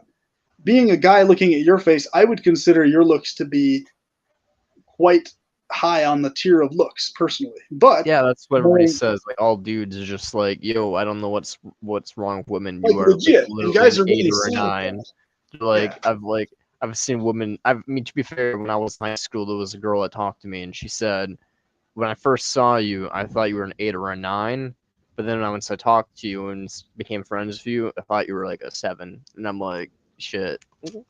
So yeah, perhaps basically it's my personality, but you run into the curse of being a hyper introvert. So once you start talking, their attraction reduces. That's exactly the fucking problem I ran into, where I would, as soon as I started interacting over time, their attraction would start going down. So I had to adjust how I interacted, and that solved it basically. But The What did you do, by the way, if I might ask? well, I can actually explain that in a second. Let me go ahead and loop back around to that really quick. But basically, the thing I wanted to briefly touch on was what we recognize as guys is that face and height don't mean anything to us either way, jack squat. Like, we will consider another guy to be way better looking than other women will consider him to be, and we won't even be homosexual at all or even bisexual. We'll just recognize, oh yeah, this guy looks good, and if I was a female, I would find this guy attractive. But with actual women, they only find very specific square jaw features that a lot of times I kind of think look sort of weird-ish, but that's what they find attractive or whatever. They look like like kind of derpy and like yeah, derpy and like comic booky, like just comic kind of book cheesy character. looking. Yeah, basically, that's kind of what my brain processes. I'm like, okay, the two guys, they both look pretty good. This one guy who doesn't have as much of a square jaw to me kind of looks a little better. This guy who has more of a square jaw, I mean, he still looks good, but it's kind of weird looking how square his jaw is. But that's what women like are obsessed with and fix it. I was like, okay, Gay men are really attracted to me, I guess. I don't know why, but yeah, there you go. Because the processing, I guess, is different. But when it comes to like penis size, that's really the hard hitter for men themselves, independently of women, but also compounded on top of it, because that's something women do talk about and have issues with, and blah blah blah blah blah. And so that's basically where it really is for men. But on the behavioral adjustment stuff, in terms of talking to women, well, it's quite simple. What I do when I'm talking with women and interacting with them, I strictly keep the topics continually, always, as positive as possible. I keep the topics very simple and basic, nothing overly deep or complicated or whatever. Oh, I can't do that. I'm sorry, I can't do that. That would drive me insane. Oh, I can it's a discipline. only talk about deep things. Oh, believe me, it's definitely a discipline, bro. I had to train myself to do it this way. Trust me, it did not come easy. It wasn't a natural thing. I have to quite often, actively hold back on saying a bunch of stuff I would rather say. But I sort of got in the groove of it. So like my romantic life, I treat as like a little boxed corner of my existence where I have all my like lovey-dovey affectionate stuff there. And I behave a certain way in that corner of my existence. And then all my other behaviors and quirks and stuff I have in like a different corner of my existence, right? So that's kind of how I go about it. I've like separated out my romantic life from my friendship life, from my hobby life. They're just all like completely separate things. And I've noticed that's actually the biggest help for me and the biggest benefit, because when I'm spending time with women romantically, all they're experiencing is my romantic side. That's it. They're not experiencing any of this other bullshit that I'm doing elsewhere in my life, stuff that to me is very valuable, but to them, if I go on about it, it's just going to reduce their attraction. So there's really no point in it. So, an example of this would be. Oh, sorry. Go ahead. There was one girl that I went on a date with that I was like really honest with about who I was, like, and she was like completely attracted to me, but she was also like schizophrenic. I'm pretty sure she said she was. So that's the clinch. I didn't want a second date with her, but she was actually somewhat attractive, and so it's one of those things where it's like, maybe I lost out, man. Maybe I should have went on a second date with Well, here's the weird clincher about it. Sometimes, you'll run into these rare exceptions among women who actually enjoy really deep stuff and things, but usually they're mental basket cases, though. And so it's like it comes along with baggage when they're that type. That's it's like this weird pattern. So it's like if you get a woman who doesn't have baggage, the deep topics will be the baggage that she processes as baggage. But if she already has baggage and is a schizo or has some other weird mental condition, bizarrely, she'll probably be more interested in broody, darker topics, but it'll come mixed in with her own fucked up issues. So it's not so much that she's interested in the topics, it's that she's so much in her own head, which is fucked up. And that's why she's into those things versus being a healthy person into those things, if that makes sense. That's what I've run into with women in certain cases. So there's a term I'm trying to figure out for that, a quick term to refer to that as the psycho conundrum, or the not psycho conundrum, the something conundrum, basically. I'll do a whole video topic. That's a very fascinating topic. But like the first girl I was ever sexually intimate with, she was interested in deep topics and stuff herself, and she might have been maybe diagnosed on the autism spectrum if she actually got diagnosed, but she had her own issues mentally and otherwise, sure enough, also, that were always fucking with her and stuff like that came out over time. So it's like I've never been able to escape that. It's like no matter what female I've encountered who's been into really deep stuff, whether it's a female relative or some lady I've been dating, it's always some fucked up thing in them I that's think going that's just on. a person thing, not really just a female thing. Because I have the same thing. I think. I mean, I'd assume. I mean, I don't really think that anything really fucked up has happened in my life, but like in terms of like just me being fucked up in general, like I got into deep topics because I was fucked up, and people wanted to talk to me because I was like interesting and weird, and so I'd talk about like my fucked upness, and they'd talk about their fucked upness, which would get us to talk about like the fucked upness of like the world, which would get us to talk about like other things. So I feel like that's just maybe a thing that like people do is like they get into deeper things if they have like traumas, and if they're neurotypical, they're just happy doing whatever the fuck is going on. They just don't really think too deep about anything. You know, they just do things. Just That's a good tragic. point, man. But that's what I found. It's like, so what I did was I bit the bullet and I trained myself to just be what you would call, quote unquote, shallow in interactions, just smiley, laughy, cheerful, jolly, easygoing, laid back, nothing too deep under any circumstances. And yeah, it's been smooth sailing romantically via those behaviors without really any issues at all that I can think of. Without really any issues much at all.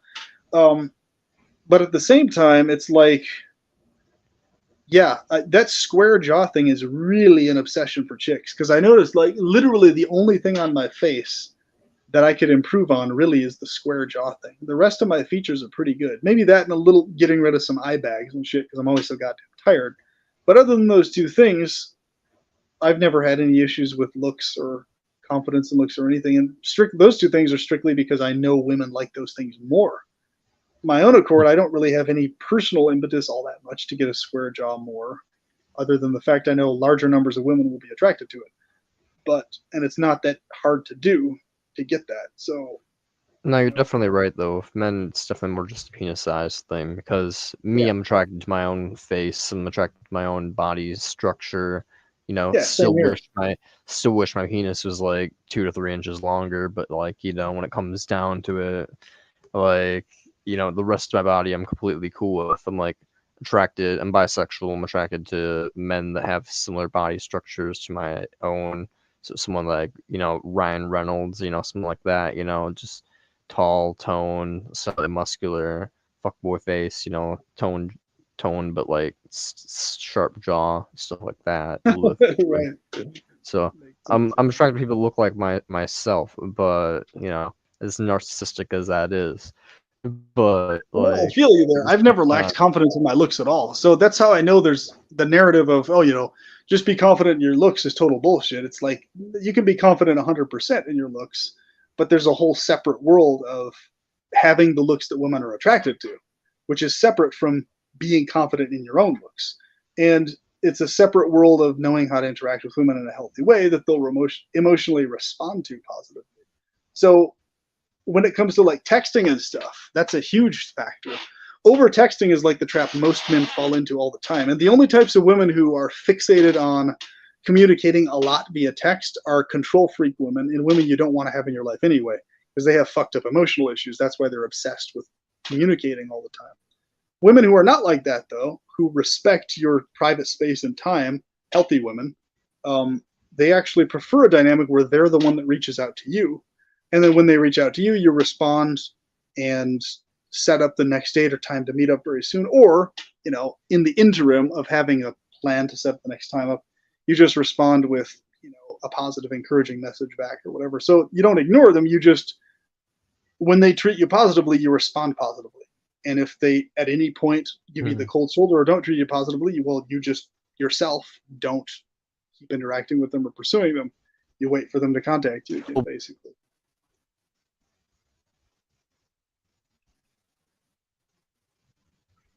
I think the audio cut out, brother, for a second, somehow. Oh, what was that? I think your audio cut out after I got done talking. I couldn't hear what you were saying. Yeah, it kind of cut out and like forwarded really fast. It was really weird. I see. Is it good now or It's decent now. I think I can hear you okay. testing 1, 2? Maybe my freaking aluminum foil I have in front of my plants. I have it so my plants can get light all day until the night. That way I don't have to fucking get up and open the blinds and shit like that. Let's see here. Let me move that. That fixes it a little bit. Oh, there we go. I think I can hear you again. Can you hear me? Yeah, I can hear you. Awesome. Cool. Yeah, I rolled up this aluminum foil. That might help some. The government's trying to fuck us over, but now I got the aluminum. It's a fucking radiation block, dude. I'm actually building a little portable shelter out of it for blocking radiation and shit like that, and for insulation. Really? Yeah. If you use Reflectix, that's the best material, man. You can buy it at Home Depot. Rolls for like $40 to $50. Dude, that stuff is the bomb, man. You can sleep toasty in that with like barely a sleeping bag on or anything, and without the need for a fire in like a cold ass environment, man. Those things will toast your ass up, bro. If you need like warmth and stuff, that's the way to go, man. Reflectix, brother. Reflectix.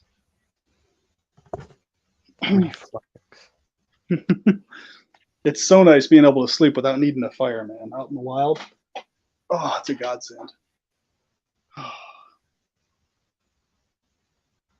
I haven't actually slept out in the wild very often. I've gone camping before, but that's like just with like a camper, so it's not like in the wild. As long You as you just set up a good bed situation to sleep on, you'll be golden. That's what I always make sure of. As long as I can set up a good sleeping spot, I'm good, man. That's the problem most people run into, though. They don't set up a proper bed or sleeping situation that interferes with their comfort out in the wild. How often do you go out into the wild and just A lot less often than I want to be honest with you. I plan on going out a lot more, but when I'm in the groove of it, usually I'll be up there at least once or twice every week or so, maybe every couple weeks. Hmm. When I'm in kind of a more of a steady groove of being out there, and I get quite a lot accomplished within 1 or 2 days or so, but I enjoy it quite a bit. It's a good recharge time. It's a lot of good skill building and stuff. What does the average day of perpetual pleasures kind of look like? Because you are a very happy person, so I'm just kind of curious. Oh, an average day just in general? Yeah. Well, obviously, most days I wank off to the most sexy, badass porn ever. You know, Understandable. animated live porn, whatever, and stuff like that. Stuff that suits my fancy, stuff that I've drawn. That, along with, you know, spending time with my ladies that I'm with, if they're, you know, if it's one of those days where we're both feeling horny and up to it, and you know, able to hang out or whatever. So that's great. And if that's not happening, I am just hanging out, having a good time, reading books, doing my hobby stuff, studying outdoor survival skills, crafting stuff for survival, and nuclear protection and all these types of things, weapon making. There's so many things I do, bro, that are like really fun to me. I'm all about like efficiency and self-sufficiency stuff. So everything new I can learn that I like do DIY stuff, one more thing I can do myself without need for help, I'm that much happier, basically. So, that's pretty awesome.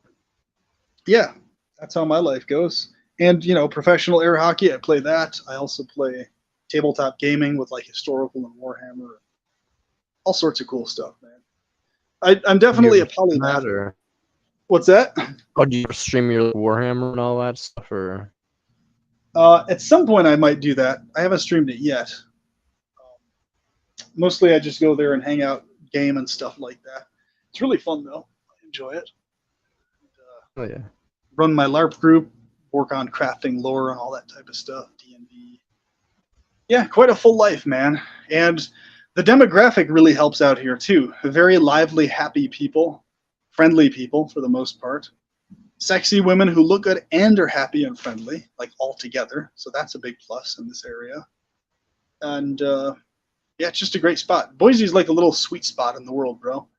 You got gorgeous, huge-ass women everywhere out here, just in high concentration nearby, who are just, they genuinely have like a, because LDS culture is pretty thick out here, and like just conservative Christian culture as a background and stuff. So it's, a lot of women have a background in being respectful behaviorally and stuff, like trained into them. And I think that's a big factor in why a lot of women are like that out here as a standard versus elsewhere where the standard is kind of just like, you know, more of a fuck off, more of a bitter attitude kind of a thing in other places I've lived. Yeah. Yeah. Interesting. So I think the residual runoff of LDS culture is overall beneficial in terms of how people behave, but obviously the ideology itself is fucked up. But in this weird catch-22 kind of a thing, it's like they do train people to behave really well, though. That's one thing I can attest to for LDS culture and stuff. And they're probably the most highly tolerant and resistant people to criticism of their beliefs out of anybody. They can withstand a lot of disagreement and criticism and still remain like friendly and like chill. I'm not gonna lie, there's some fine ass lettered saints women that have hit me up in DMs to convert me to the religion. And I'm just like, I want to convert you to my dick. Just kidding, but at the same time, it wasn't disrespectful like that. I always heard them out, and then it's just like so to convince them of atheism, like nothing's real, and they just kind of stopped talking to me, and I'm like, damn it. Well, the thing is, this is like, you know, in those situations, you know, it's interesting. It depends on the female. Some LDS chicks are quite horny behind closed doors, and they'll be especially inclined to take it up the booty more than other women, which is awesome. Other women, depends on the female, are just have a lot of weird stuff going on, and they'll be fanatically not willing to do anything beyond just a kiss on the lips. That's it, and nothing more. I run into situations like that as well.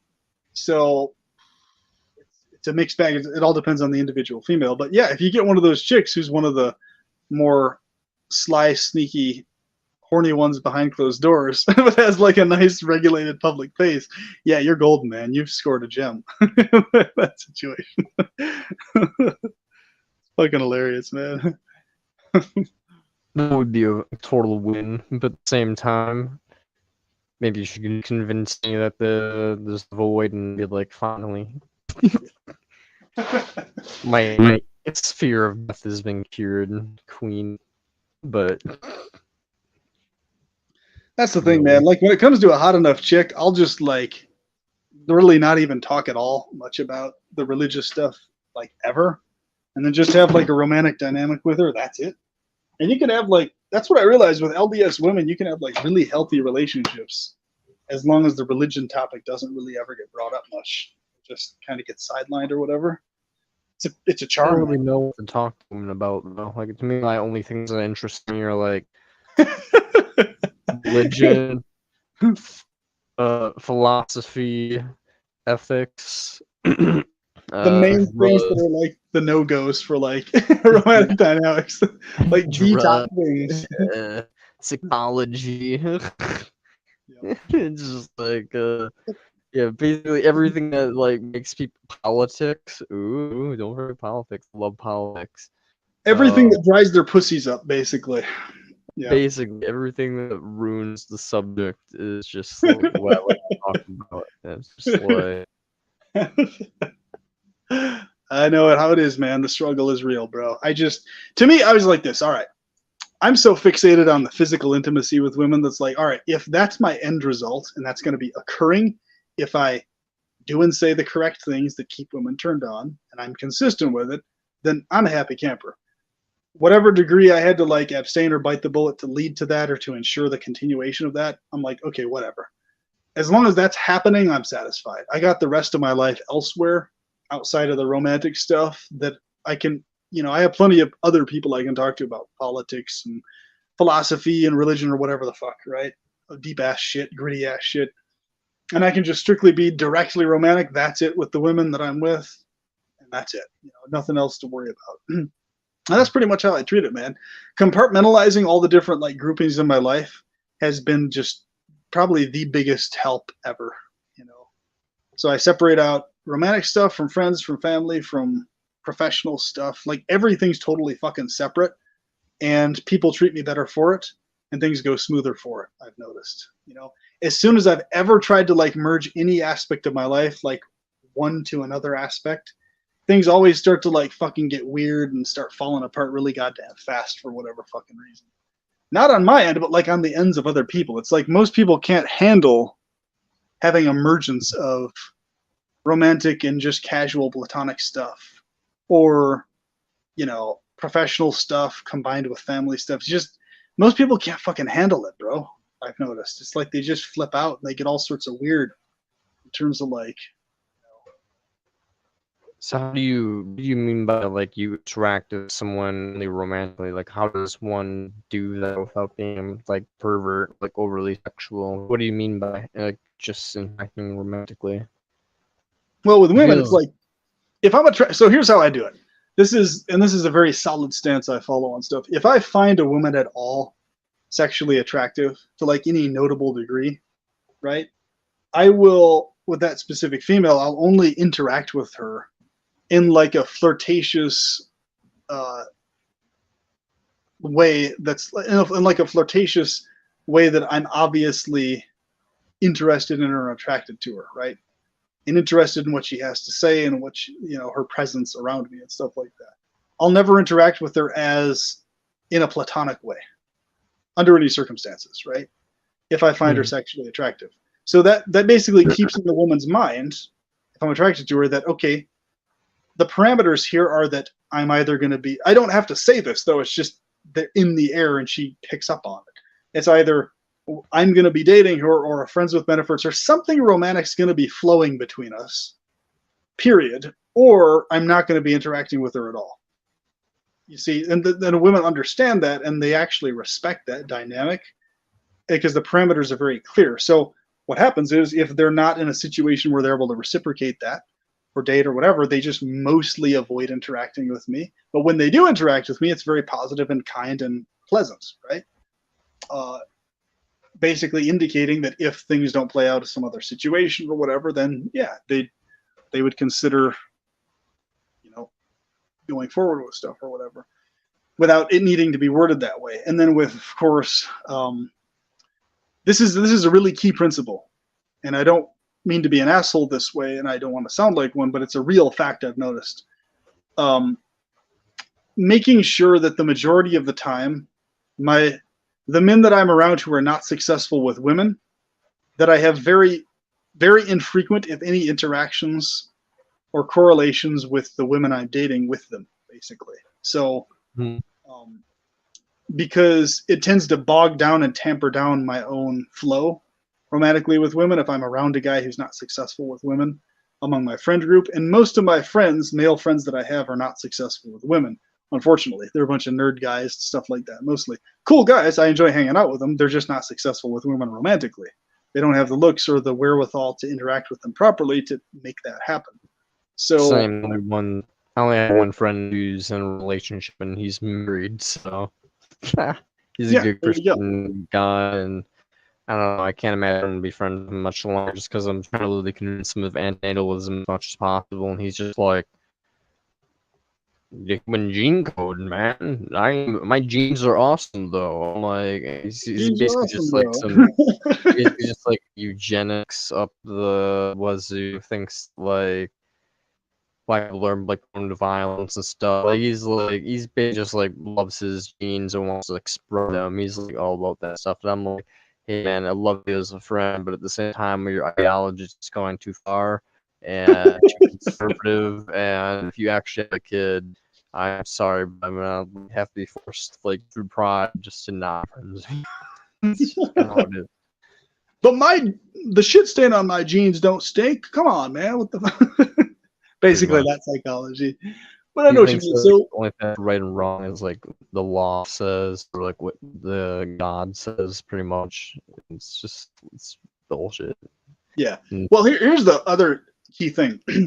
most people, most of the time, men and women, are unsuccessful romantically. They're not with the types of people they want to be with romantically, and they don't have a fucking clue as to have healthy interactions romantically. So those people, I never, under any circumstances, listen to regarding dating advice or any advice really pertaining to life, much of anything. I only pay attention to people who are obviously with women that I find attractive and who are successful with women I find attractive. So examples that I can use is, okay, what strategy is this guy using, engaging in, that's giving him these successes?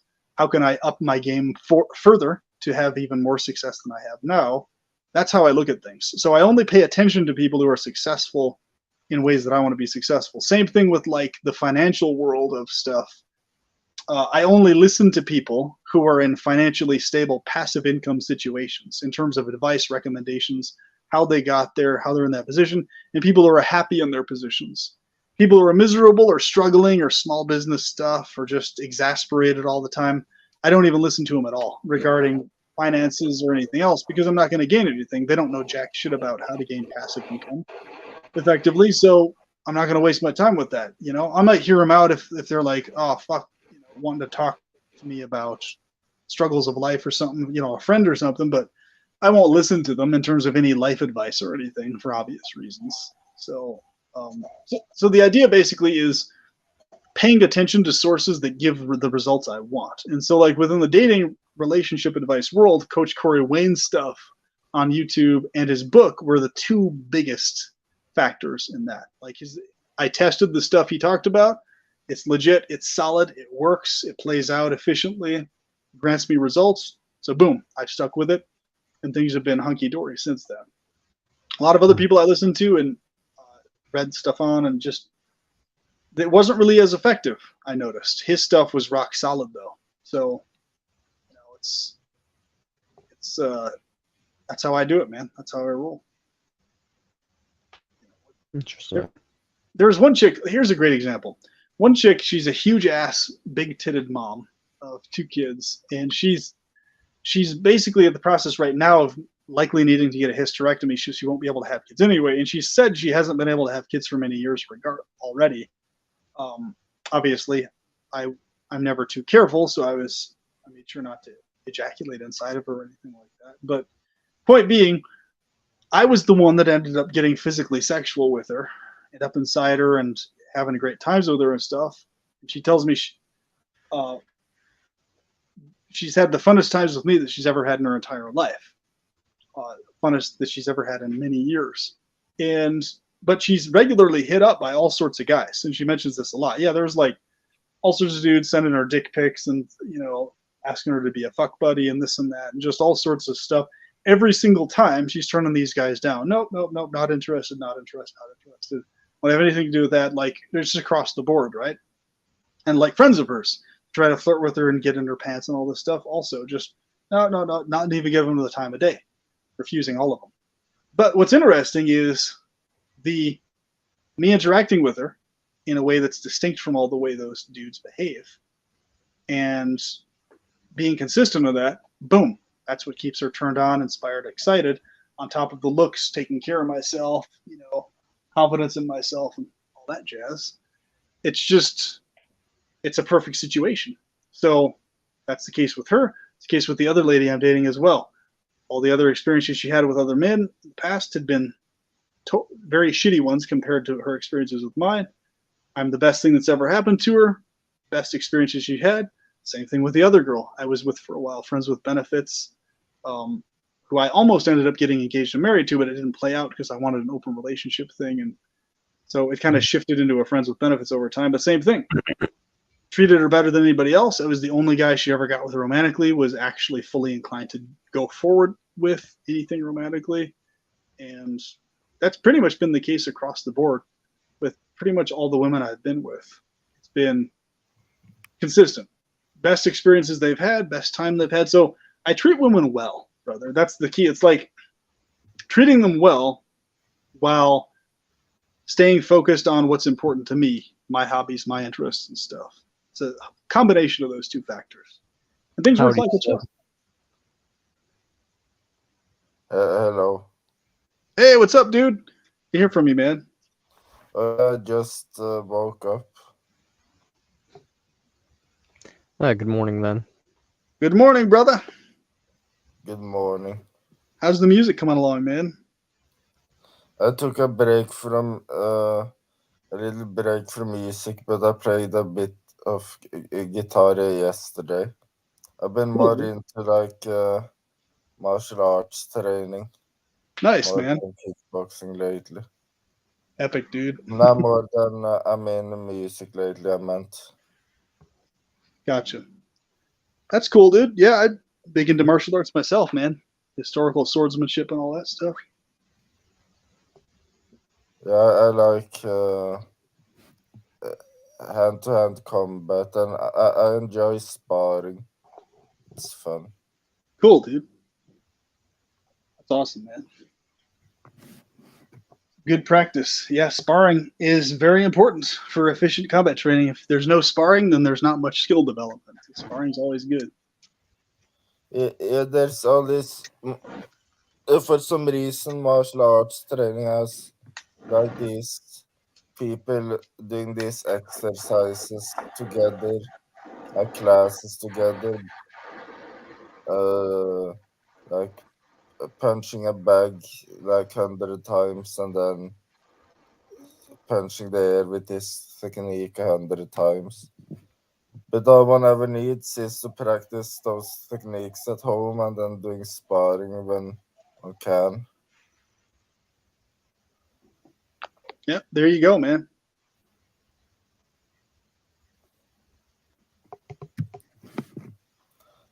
Well, I think it seems like the audio might be cutting out or something, but either way, I actually have to roll out, dudes. But it was fun talking to you, man. Oh, okay. And I Yeah, will, Scott. yeah, I'll have you on one of my live streams soon, Seb, so we can talk some more about some things we're interested in. Yeah, I can put the bell notification on your channel so I see when the live stream happens on your channel. Groovy, dude. That sounds good, man. All right, well, have a good night, brothers. Wish you the Take best, care. man. Take care. See you later. Oh, good morning. Good morning. How was my favorite FL list doing? I thought your favorite F list was in Mandamore. Yeah, it is Mendham, but you're my favorite FL list artist, I should say. There we go. Besides Amanda. I guess I'm doing fine. Just woke up. What I like in the morning is that when one wakes up, that's the less stressed one ever is. One just woke up, one just had sleep prior, so when one wakes up, there is nothing in the day that one can be that stressed about. One just started existing today. That's true.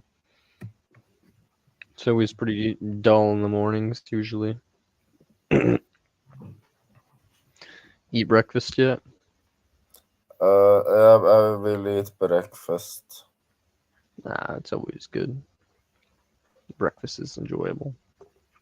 I usually stream and eat breakfast. In fact, I'm hungry as shit right now. I'm gonna go and get something to eat. I'm gonna take one more hit for Allah, and I'm gonna walk inside with you.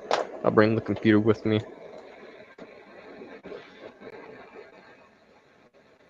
So how you produced any songs in the recent that you're really proud of, or No, just no? it's been like totally replaced by doing martial arts training. Martial arts? Fuck yeah, that's pretty fun though. Either way. Yeah, but I played guitar yesterday, like I said, but I haven't made any songs, let alone played any guitar, except for yesterday. But I could I want want to get some more songs going.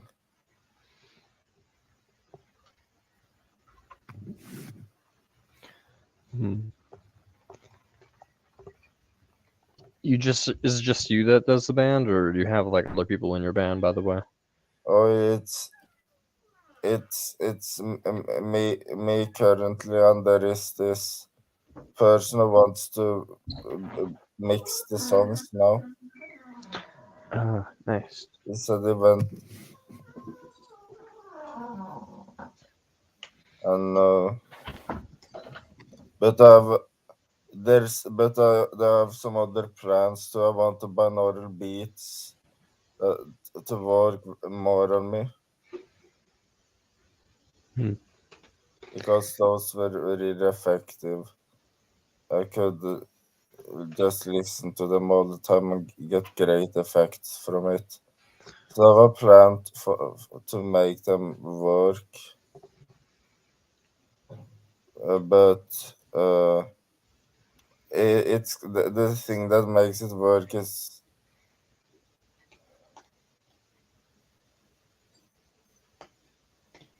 it's kind of hard to get it to work.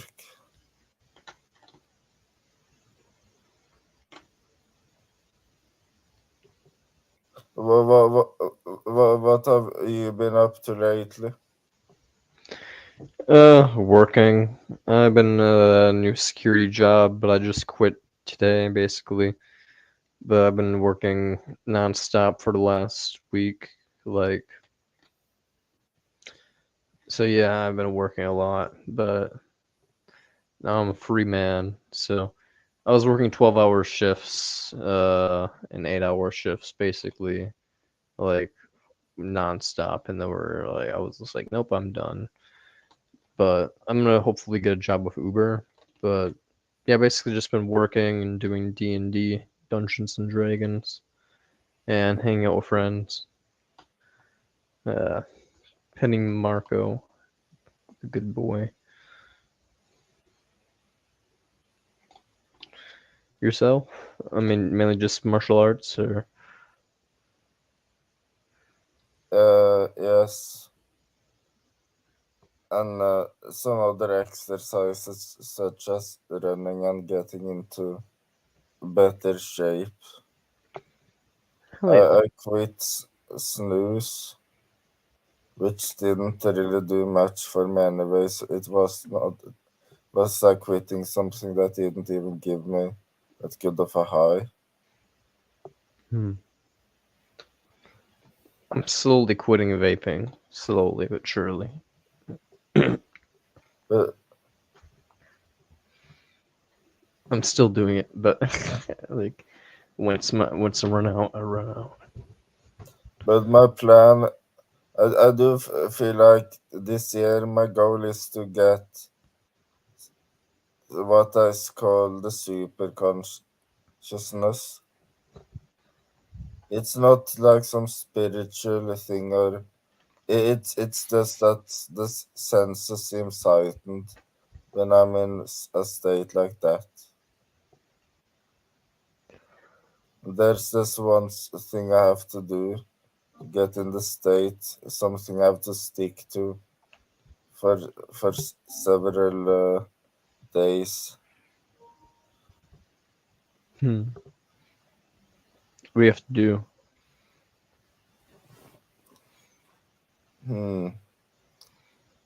Well, maybe I'm not based enough to tell everybody that is watching the stream, unfortunately. No, that's fair. That's fair. Uh, Oh, no one's watching anymore.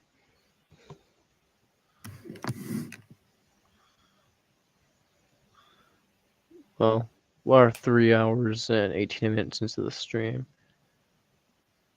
fact, speaking of that, I'm gonna be right back. Do you want to top off on some refreshments or anything? No, I know it's the morning for yourself, so you might want to grab breakfast or something, but I'm gonna be right back. I'm gonna go to the bathroom. uh, Cool. Chill.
Howdy.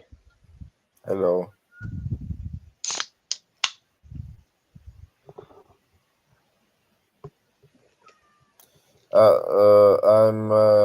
I'm considering it. It might be beneficial to tell you what what what really changed my life Hmm. those years ago when I was at the happiest I've ever been. But it's just one of the. It might be beneficial because if I'm honest about it, you might tell me something that is conducive to me s- getting to the same state I was those years ago. Okay, go for it. It it's just uh,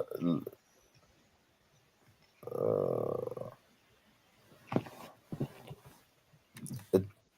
I guess I could type it in the chat, Hmm. but there it's uh,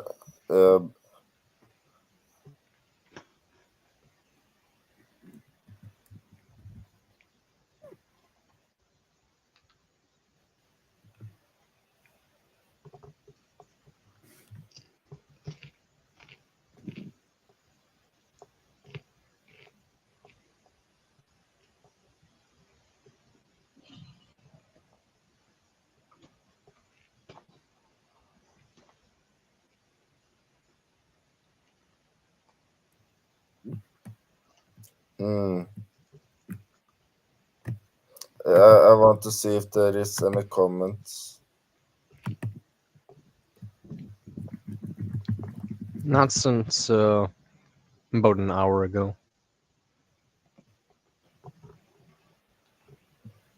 It's been a while.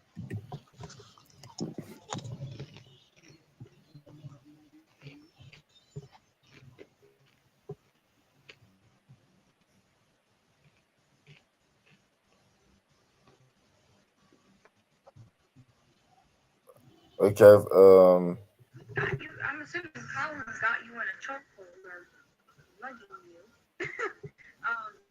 I'm just listening to my friend comment. Good for you that you quit, you know? How about that? But yeah, I recently quit my job, so security. So you had yeah. to deal with people trying to It was do a weird. lot of things. Nah, it's like I thought it would be like something like that. And I was like, okay, cool. But instead, all we did is just like chuck trucks in and out of a lot. It was the most boring job ever. So it was extremely like dreadfully boring. I just had to think all day about like life. Well, at night. So he was just sitting in a shack being paid for it, which sounded good on paper. But then once you're there, just thinking about life, death, existence, and primordialism, and you're just thinking about all these things for hours on end. It's just like, ah, I'm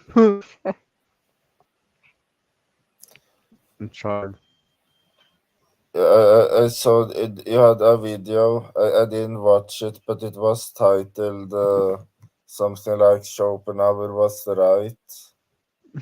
Yeah, I was Boredom at is something about boredom being very bad. And yeah. the reason all this, I think the reason all these jobs are bad, it's because overcapacity to experience pressure isn't that good. If it was, we could just be thinking of anything in our minds derive pleasure from that while we work. But it seems like we need some assistance to get pleasure through either a conversation or a series, and that simply doing a thinking or being aware of things isn't enough to get people pleasure. And I think the lack of pleasure is the reason for why a lot of people feel depressed daily. Pleasure works as an anesthesia towards the pain, like similar to how like opiates are used during surgery. Hmm. No, that makes a lot of sense. And the problem is, how do we really raise if it's so important to get to experience more pleasure? How do one really raise our the mind's capacity to experience pleasure daily and yeah, except for drugs? And yeah, there's some things one can do. One can drink more water, eat better, sleep better, all that stuff. But it seems like there's a one eventually, when one does all these things, one will eventually plateau. And one,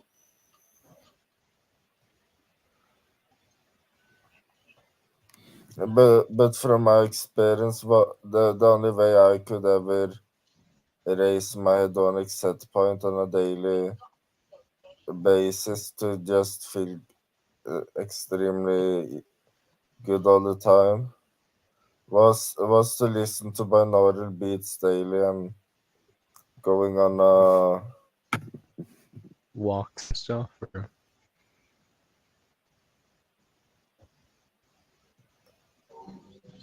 Or... basically just did a like a 90-day no fap streak. Hmm. But it worked. It cured every. It cured the boredom that I had plagued me before that. It was just that combination, the streak and and binaural beats. Though I just did those two things, and it felt like I was living in David Pierce's vision in the future.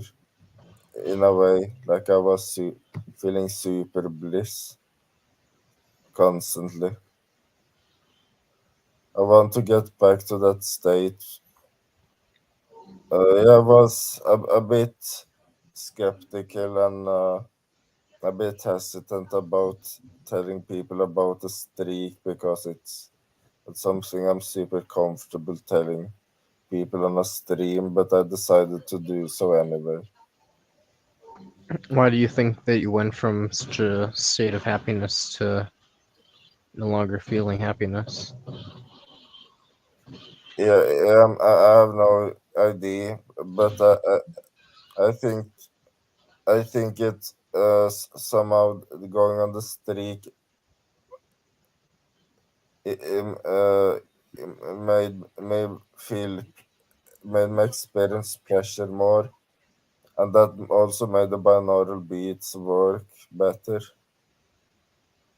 And Hmm. those two had some kind of synergetic effect.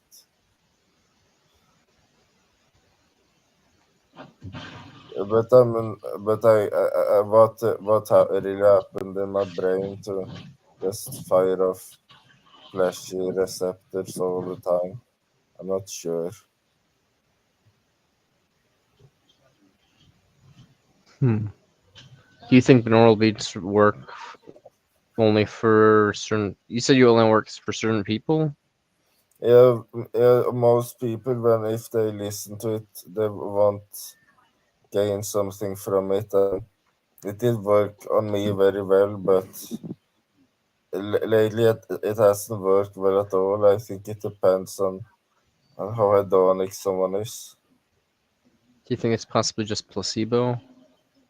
Was that what No, his? What does hedonic mean? I forget. like to yeah, the more hedonic someone is, the more pleasure they they experience in their life.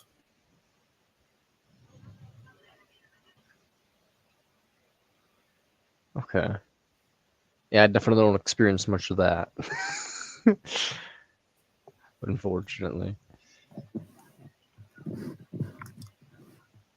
But uh, has there ever been a time you've been more hedonic, or has it Maybe when I was a always been child. okay? So It's been a while.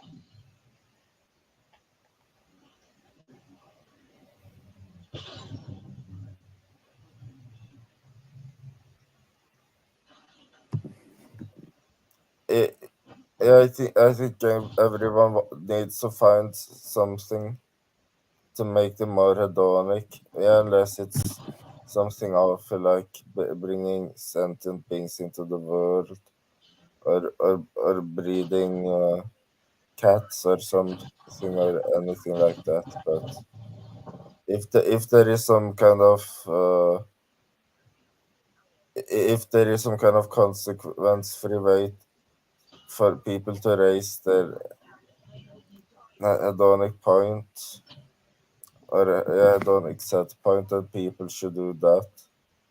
And I like to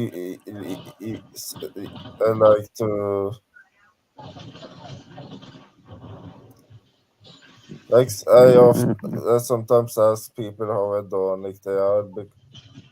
Uh,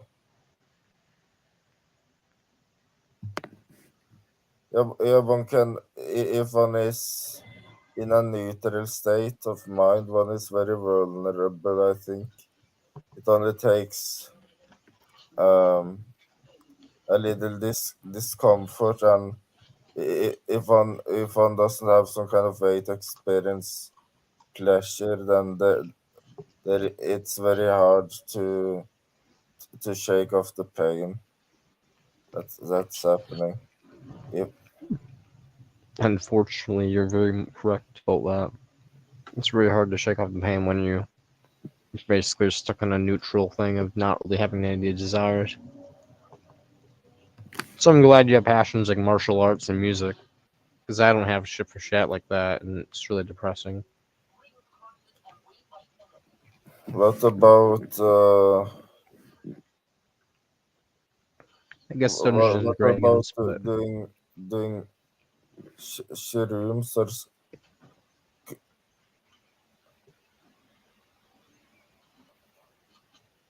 hmm. I mean, kind of, but that doesn't really seem like much of a passion.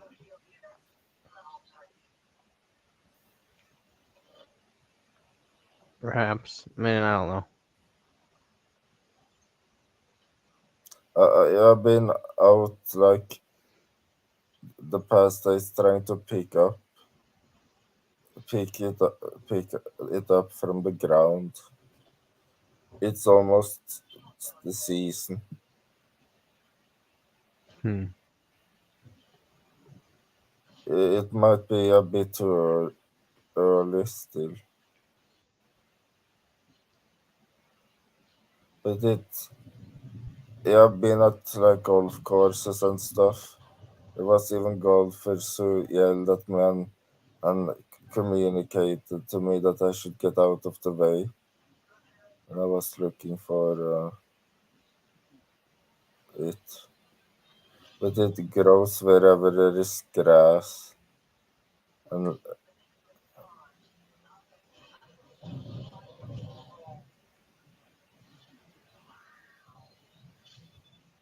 Oh, I'm sorry. I'm playing a video game, so I'm kind of in a fight. So I'm like listening to you, and I'm also listening to the game at the same time. oh yeah, if you didn't get what I said, I could repeat myself. If the Yeah, if you want to. I was just at a golf course trying to look for psilocybin, and there were golfers who yelled at me and told me to get out of the way. That's pretty funny. I like golf courses.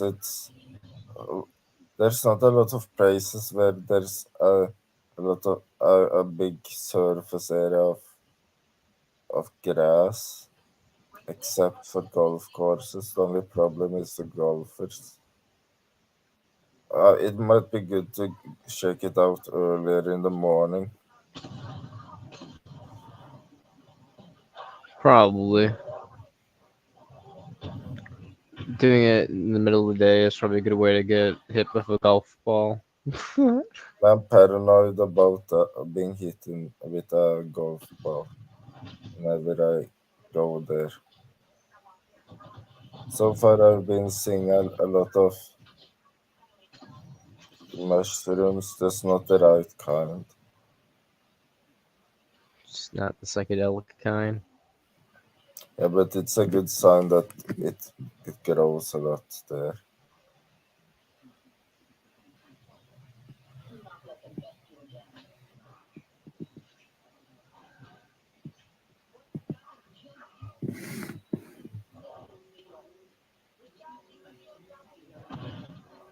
Yeah, I also got into university. Oh, really? Congratulations. Yeah, I'm going to study uh, social anthropology. Social anthropology. What is that study of?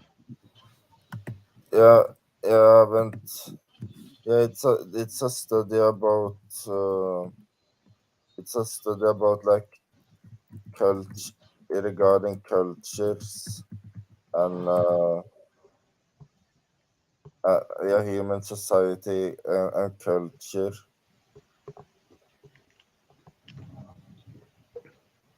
It seemed interesting, so decided to study it. Are you gonna try to connect it to Efilism? How so?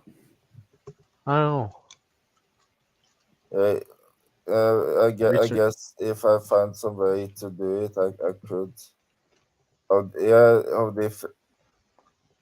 yeah, like it's about human behaviors in like different cultures and how they are like across the world. You can look up like their reception to different ideologies and taboo subjects across the world and how like they play out. Like if certain things are more, certain cultures are more open or whatnot. Who knows? I don't know. But what I can say so far is that it seems like the people that are antinatalists are the ones that are the least religious. That's definitely true. And it seems that the least religious are the ones that have some kind of access to information about atheism and stuff. Yeah, it's strange, but it seems like the countries where people have it worse, people are more religious. So they have a stronger, it's like they have a stronger faith in their God. The worse, more struggle they have. Instead of saying to their God that their God is an asshole, they have more of a need for a religion if they struggle more. People worship power. You know, I think God is what inflicts all the pain on them. So you know that like they just fear that God will put them through worse if they don't worship them. You know. Yeah. they live in dictatorial countries, so they believe God's a dictator, but a supreme dictator, so one worthy of worship. Yeah, it's bad. It doesn't work the way I would like it to. That that they start thinking about the problem of evil shortly, and then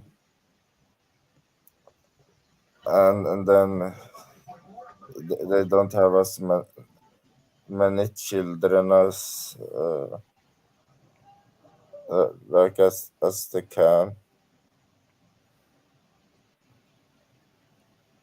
Yeah, Anton just was having a video not too long ago about some people were gonna have as many children as they could until they died, and I was like, wow, okay. It's just like, what the fuck? Some people really just were out here inflicting as much pain as they can in the world because some arbitrary bullshit.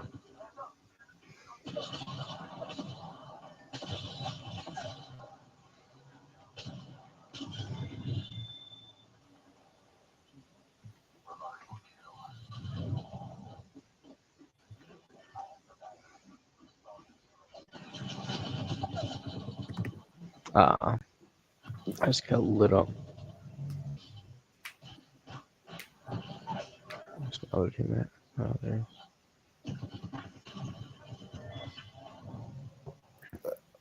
Yeah, and it seems like the better people have it, the less religious less religious they are. I think it's because it's And enough time to slow down and think, yeah. If you're on your feet the whole entire time, you don't get enough time to really just chillax and really contemplate life and be like, shit, boredom sucks, work sucks. I can know what it's like to not be in a sucky state, kind of, but even then, it kind of still sucks. And until you have all the luxuries, you still can fantasize about things being better, I guess. Like, I don't know. I was this antinatalist in the community called Avi, and Avi thinks that in like the first world, like Norway and America, it's like basically we all have like live like gods basically, and think there's nothing to complain about in our lives, that there's no suffering. And I'm like, no, man, all lives have suffering. Some lives have worse suffering than others by significantly more. Like if you're living in Syria like Avi is, then sure, it's horrible, beyond horrible. But all lives consist of suffering. No life's worth living, like in itself. And this dude like just thinks that like I have nothing to complain about. Like my best friend's dead, and it's like all I have to do is slave away at like jobs for no reason because I don't desire anything. I don't desire anything besides death, basically. So when it comes down to it, like I don't get why people think that. I can't feel it why they would think that the first world is so worth living. But I feel like that's mainly because they don't get to slow down and they don't have the luxury to understand that even when you're there, it doesn't really matter and it doesn't really make that much satisfaction. They just have they have the goal, and once you're there, it's just kind of like you can create more artificial goals, but it's like you don't really have that raw feeling to do it. You don't need to have that feeling when like these people are quite literally like dying in like Syria and shit. So they have like the goal to live and the goal to succeed because it's just a raw thing that's like built into survival. I don't know. It's sad, but it's true. But even he's an antinatalist and ethicist, but he thinks that like white people have like superiority and shit, and I'm like, I don't even get it. He like hates his own race. It's weird. It's wacky. Avi, Yeah, or no? if there is some kind of yeah, what I would say is that in a first world country, there's still emergency lines, there's still hotlines, there's still emergency services. That should be enough enough of a point to point out that if a country is horrible enough to have emergency services that people actually need, the, then then it's if the countries has that, then it's a shit country.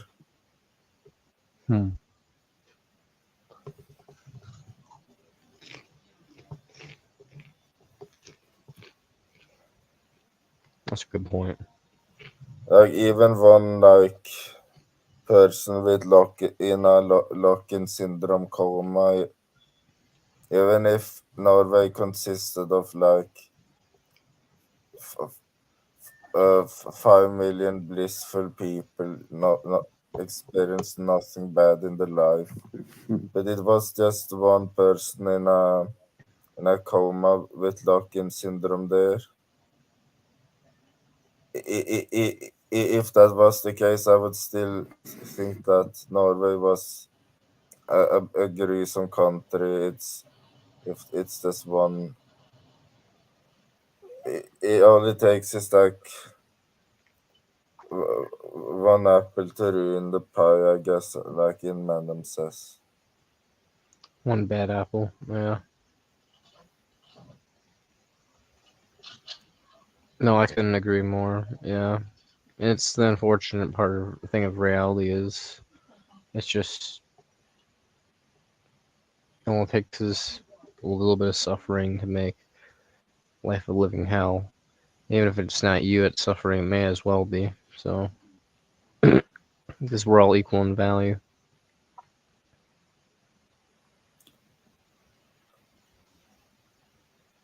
So something I thought about too is I'm not. Have you ever seen a person that has been extremely grateful that they were born? Oh, yeah. I mean, I've seen some religious people that claim to be. I'm not sure how true that is, but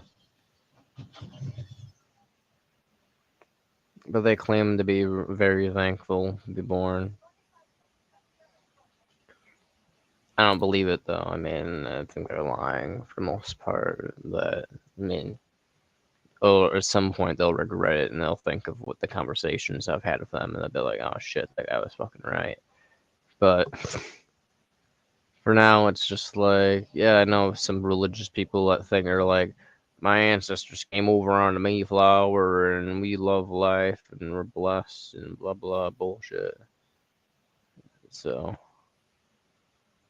there's a bunch of people like that. It seems whenever I talk to people, when have I ever heard someone say, "Oh, I'm so grateful that I was born"? It being born just kicked ass. That my existence,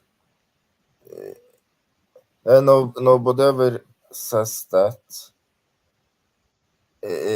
Like an for like a natalist, the group of people that likes to make others be born and see their birth as valuable for a group of people like that. There isn't a lot of gratitude I have towards being born. And it's not like I'm using this as some kind of argument or anything. It's not like that to me. It's just kind of strange that I don't feel have a lot of gratitude towards being born. They seem, yeah. Yeah, I mean, I know why they have that instinct. It's just because of like billions of years of programming that they have all that bullshit in their feelings.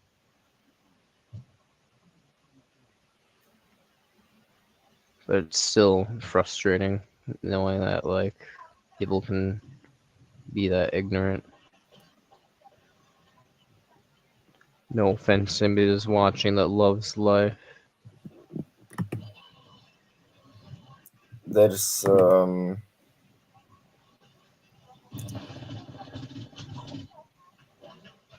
yeah, so there's like the birthday thing where people celebrate their birthdays once a year, but if birth is that yeah, they claim birth is that a life is that good of a thing that it can outweigh a lot of pain. But when one hears people talk about life, they tend to say like, "Oh, life sucks. Life this day sucked." Uh, yeah, they don't seem very happy at all. No, they don't. Yeah, I don't. People are hypocrites, man. They just live in what I mean. I guess perpetual pleasure says it well, right, my dude? People live in sacred delusions. You're forced into birth against your will. So it's just like people live in sacred delusions, and you just have people live in them to the extent where they sometimes hurt others and are willing to bring people into this shithole. Others live in some sacred delusions that are not as strong, or yeah, everybody has some level of delusion unless they're completely exposed to it. But then, as he says, people go mad, or yeah, or they're completely sadistic and they vibe with that shit completely, which would be like me in the past. But now I don't anymore. Now it's quite merciful life is, but in the past I completely vibed with pain. I had no problems with people suffering.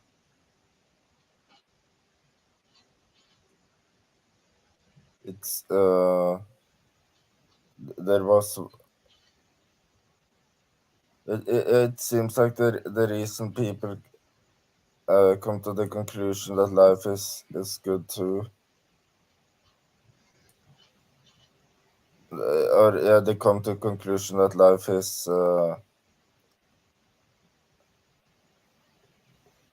yeah, that how, why they think life is good is they're able to recover a lot from like emotional pain. Someone could have had a worse time like 3 years ago, been suicidal, like even wanted to attempt to end it. But then after some years, they get some taste of pleasure again, and it's and get and forgets about how bad it was those 3 years ago, and they think to themselves that life is good. Them suffering that much was worth it because they could get to the point they are now,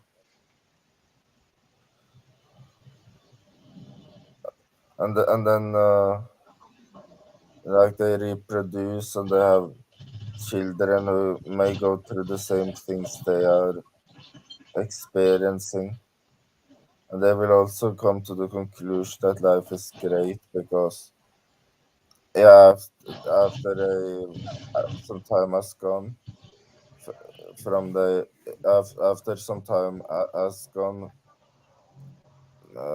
from like their suicide attempts and self harm and depression and anxiety and stuff. They will get some taste of pleasure. It could be having a romantic partner or something, and the pleasure will be so great that they forget about it, and then they want to have children too. Hmm.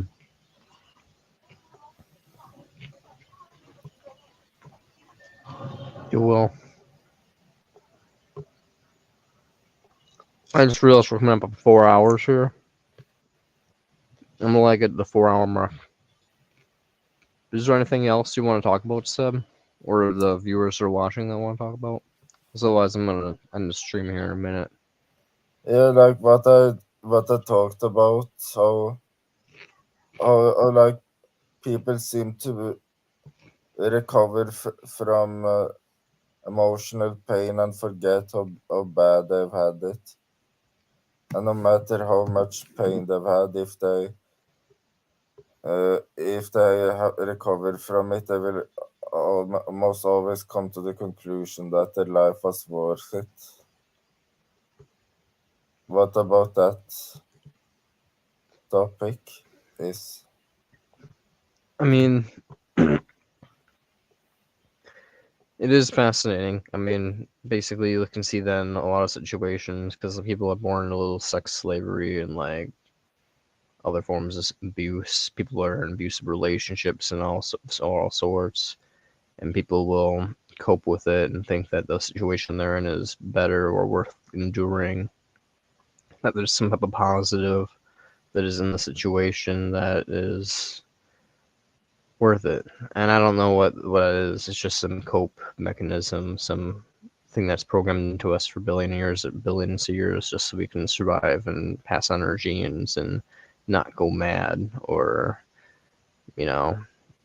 So basically, we have to delude ourselves, otherwise,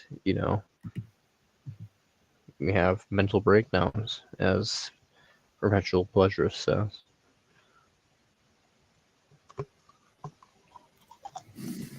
So I think that's kind of the thing. Like, if you were a slave, you'd have to lie to yourself and tell yourself that you have a chance to get out of it, that there's something in the afterlife, that God was just like your immaterial world, a short time thing, There's just, you tell yourself a bunch of lies, and then if you do that, you might not be able to make those lies manifest into anything real or anything like that, but at least, hey, you can get through the day, and people are all about living day by day in this world, unfortunately.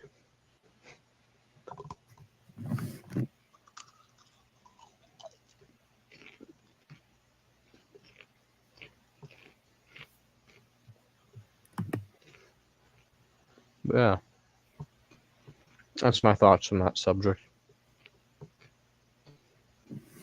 let's see, Perpetual Pleasure is commented too. Yeah. They say it sucks when they're not getting sucked. They say it's great when they're getting laid. Delusion, sadism, or total mental breakdown. There is a fourth option. They descend into madness as soon as they get really hungry again. Mm-hmm. Women. Just kidding. Yeah, so people are like taught that if they had a really bad time, they should try to move on from it. But I guess that it's they should not actively think about how bad they've had it, and if people do that, they do get an increased quality of life if they try to not think about their traumas, but at the same time, if they try to move on and pretend like the bad stuff never happened, then they're not going to realize how bad their life was. That and they're not going to realize or be too aware of how bad their offspring's lives can be. Pretty much. If you live day to day, you won't be able to take everything into account, and when you take everything into account, life looks pretty shitty. You live by day, man. I don't know, man. If you don't, if you live that day by day, it really depends if you realize every single day is the same fucking bullshit, or if you're like, wow, a brand new day. And then, like, if you have that mindset, it's all grandiose for you. But then, if your child has the shit end of the stick, then rip him, I guess, or rip her.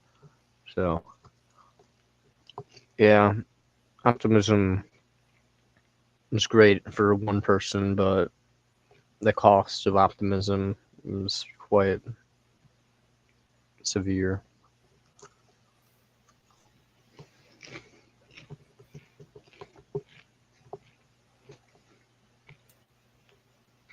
It's a brand new day in Unicorn Fartland. Yep. Brent, nah, man. Praise be uniform fart, man. There's also this thing I remember Do Not Watch said that I liked.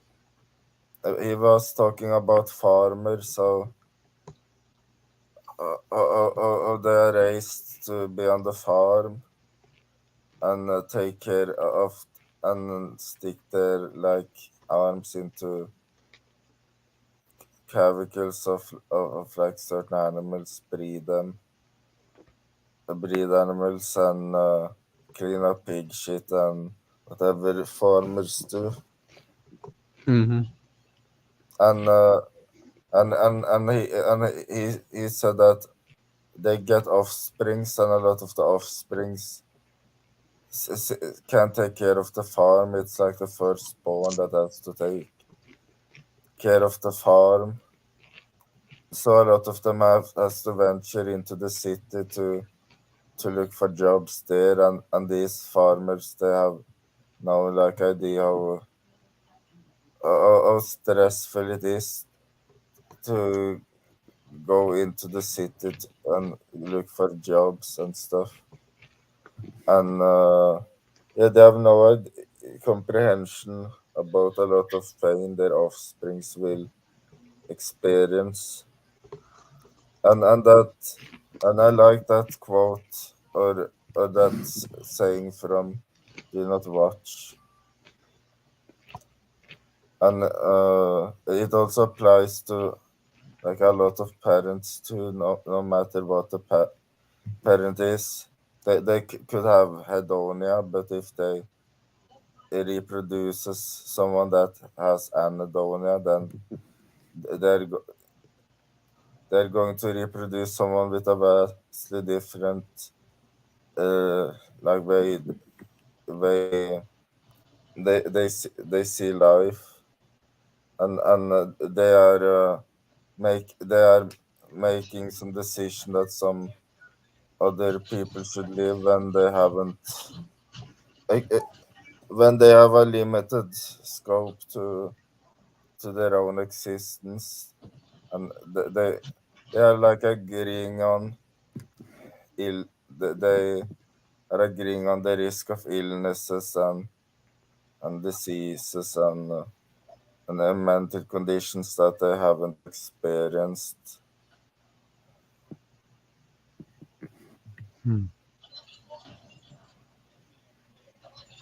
Yeah, that's definitely a thing that I've noticed as well. That people just live by their own experience and they ignore the fact that it's very possible that people will have experiences opposed to what they have, which is, you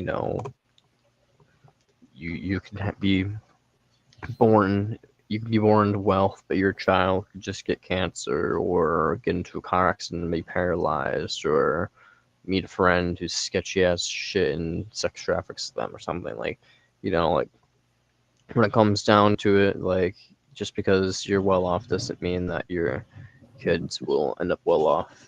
So you should never take a gamble with them. You should only gamble with your own life, really, if you are going to take a gamble.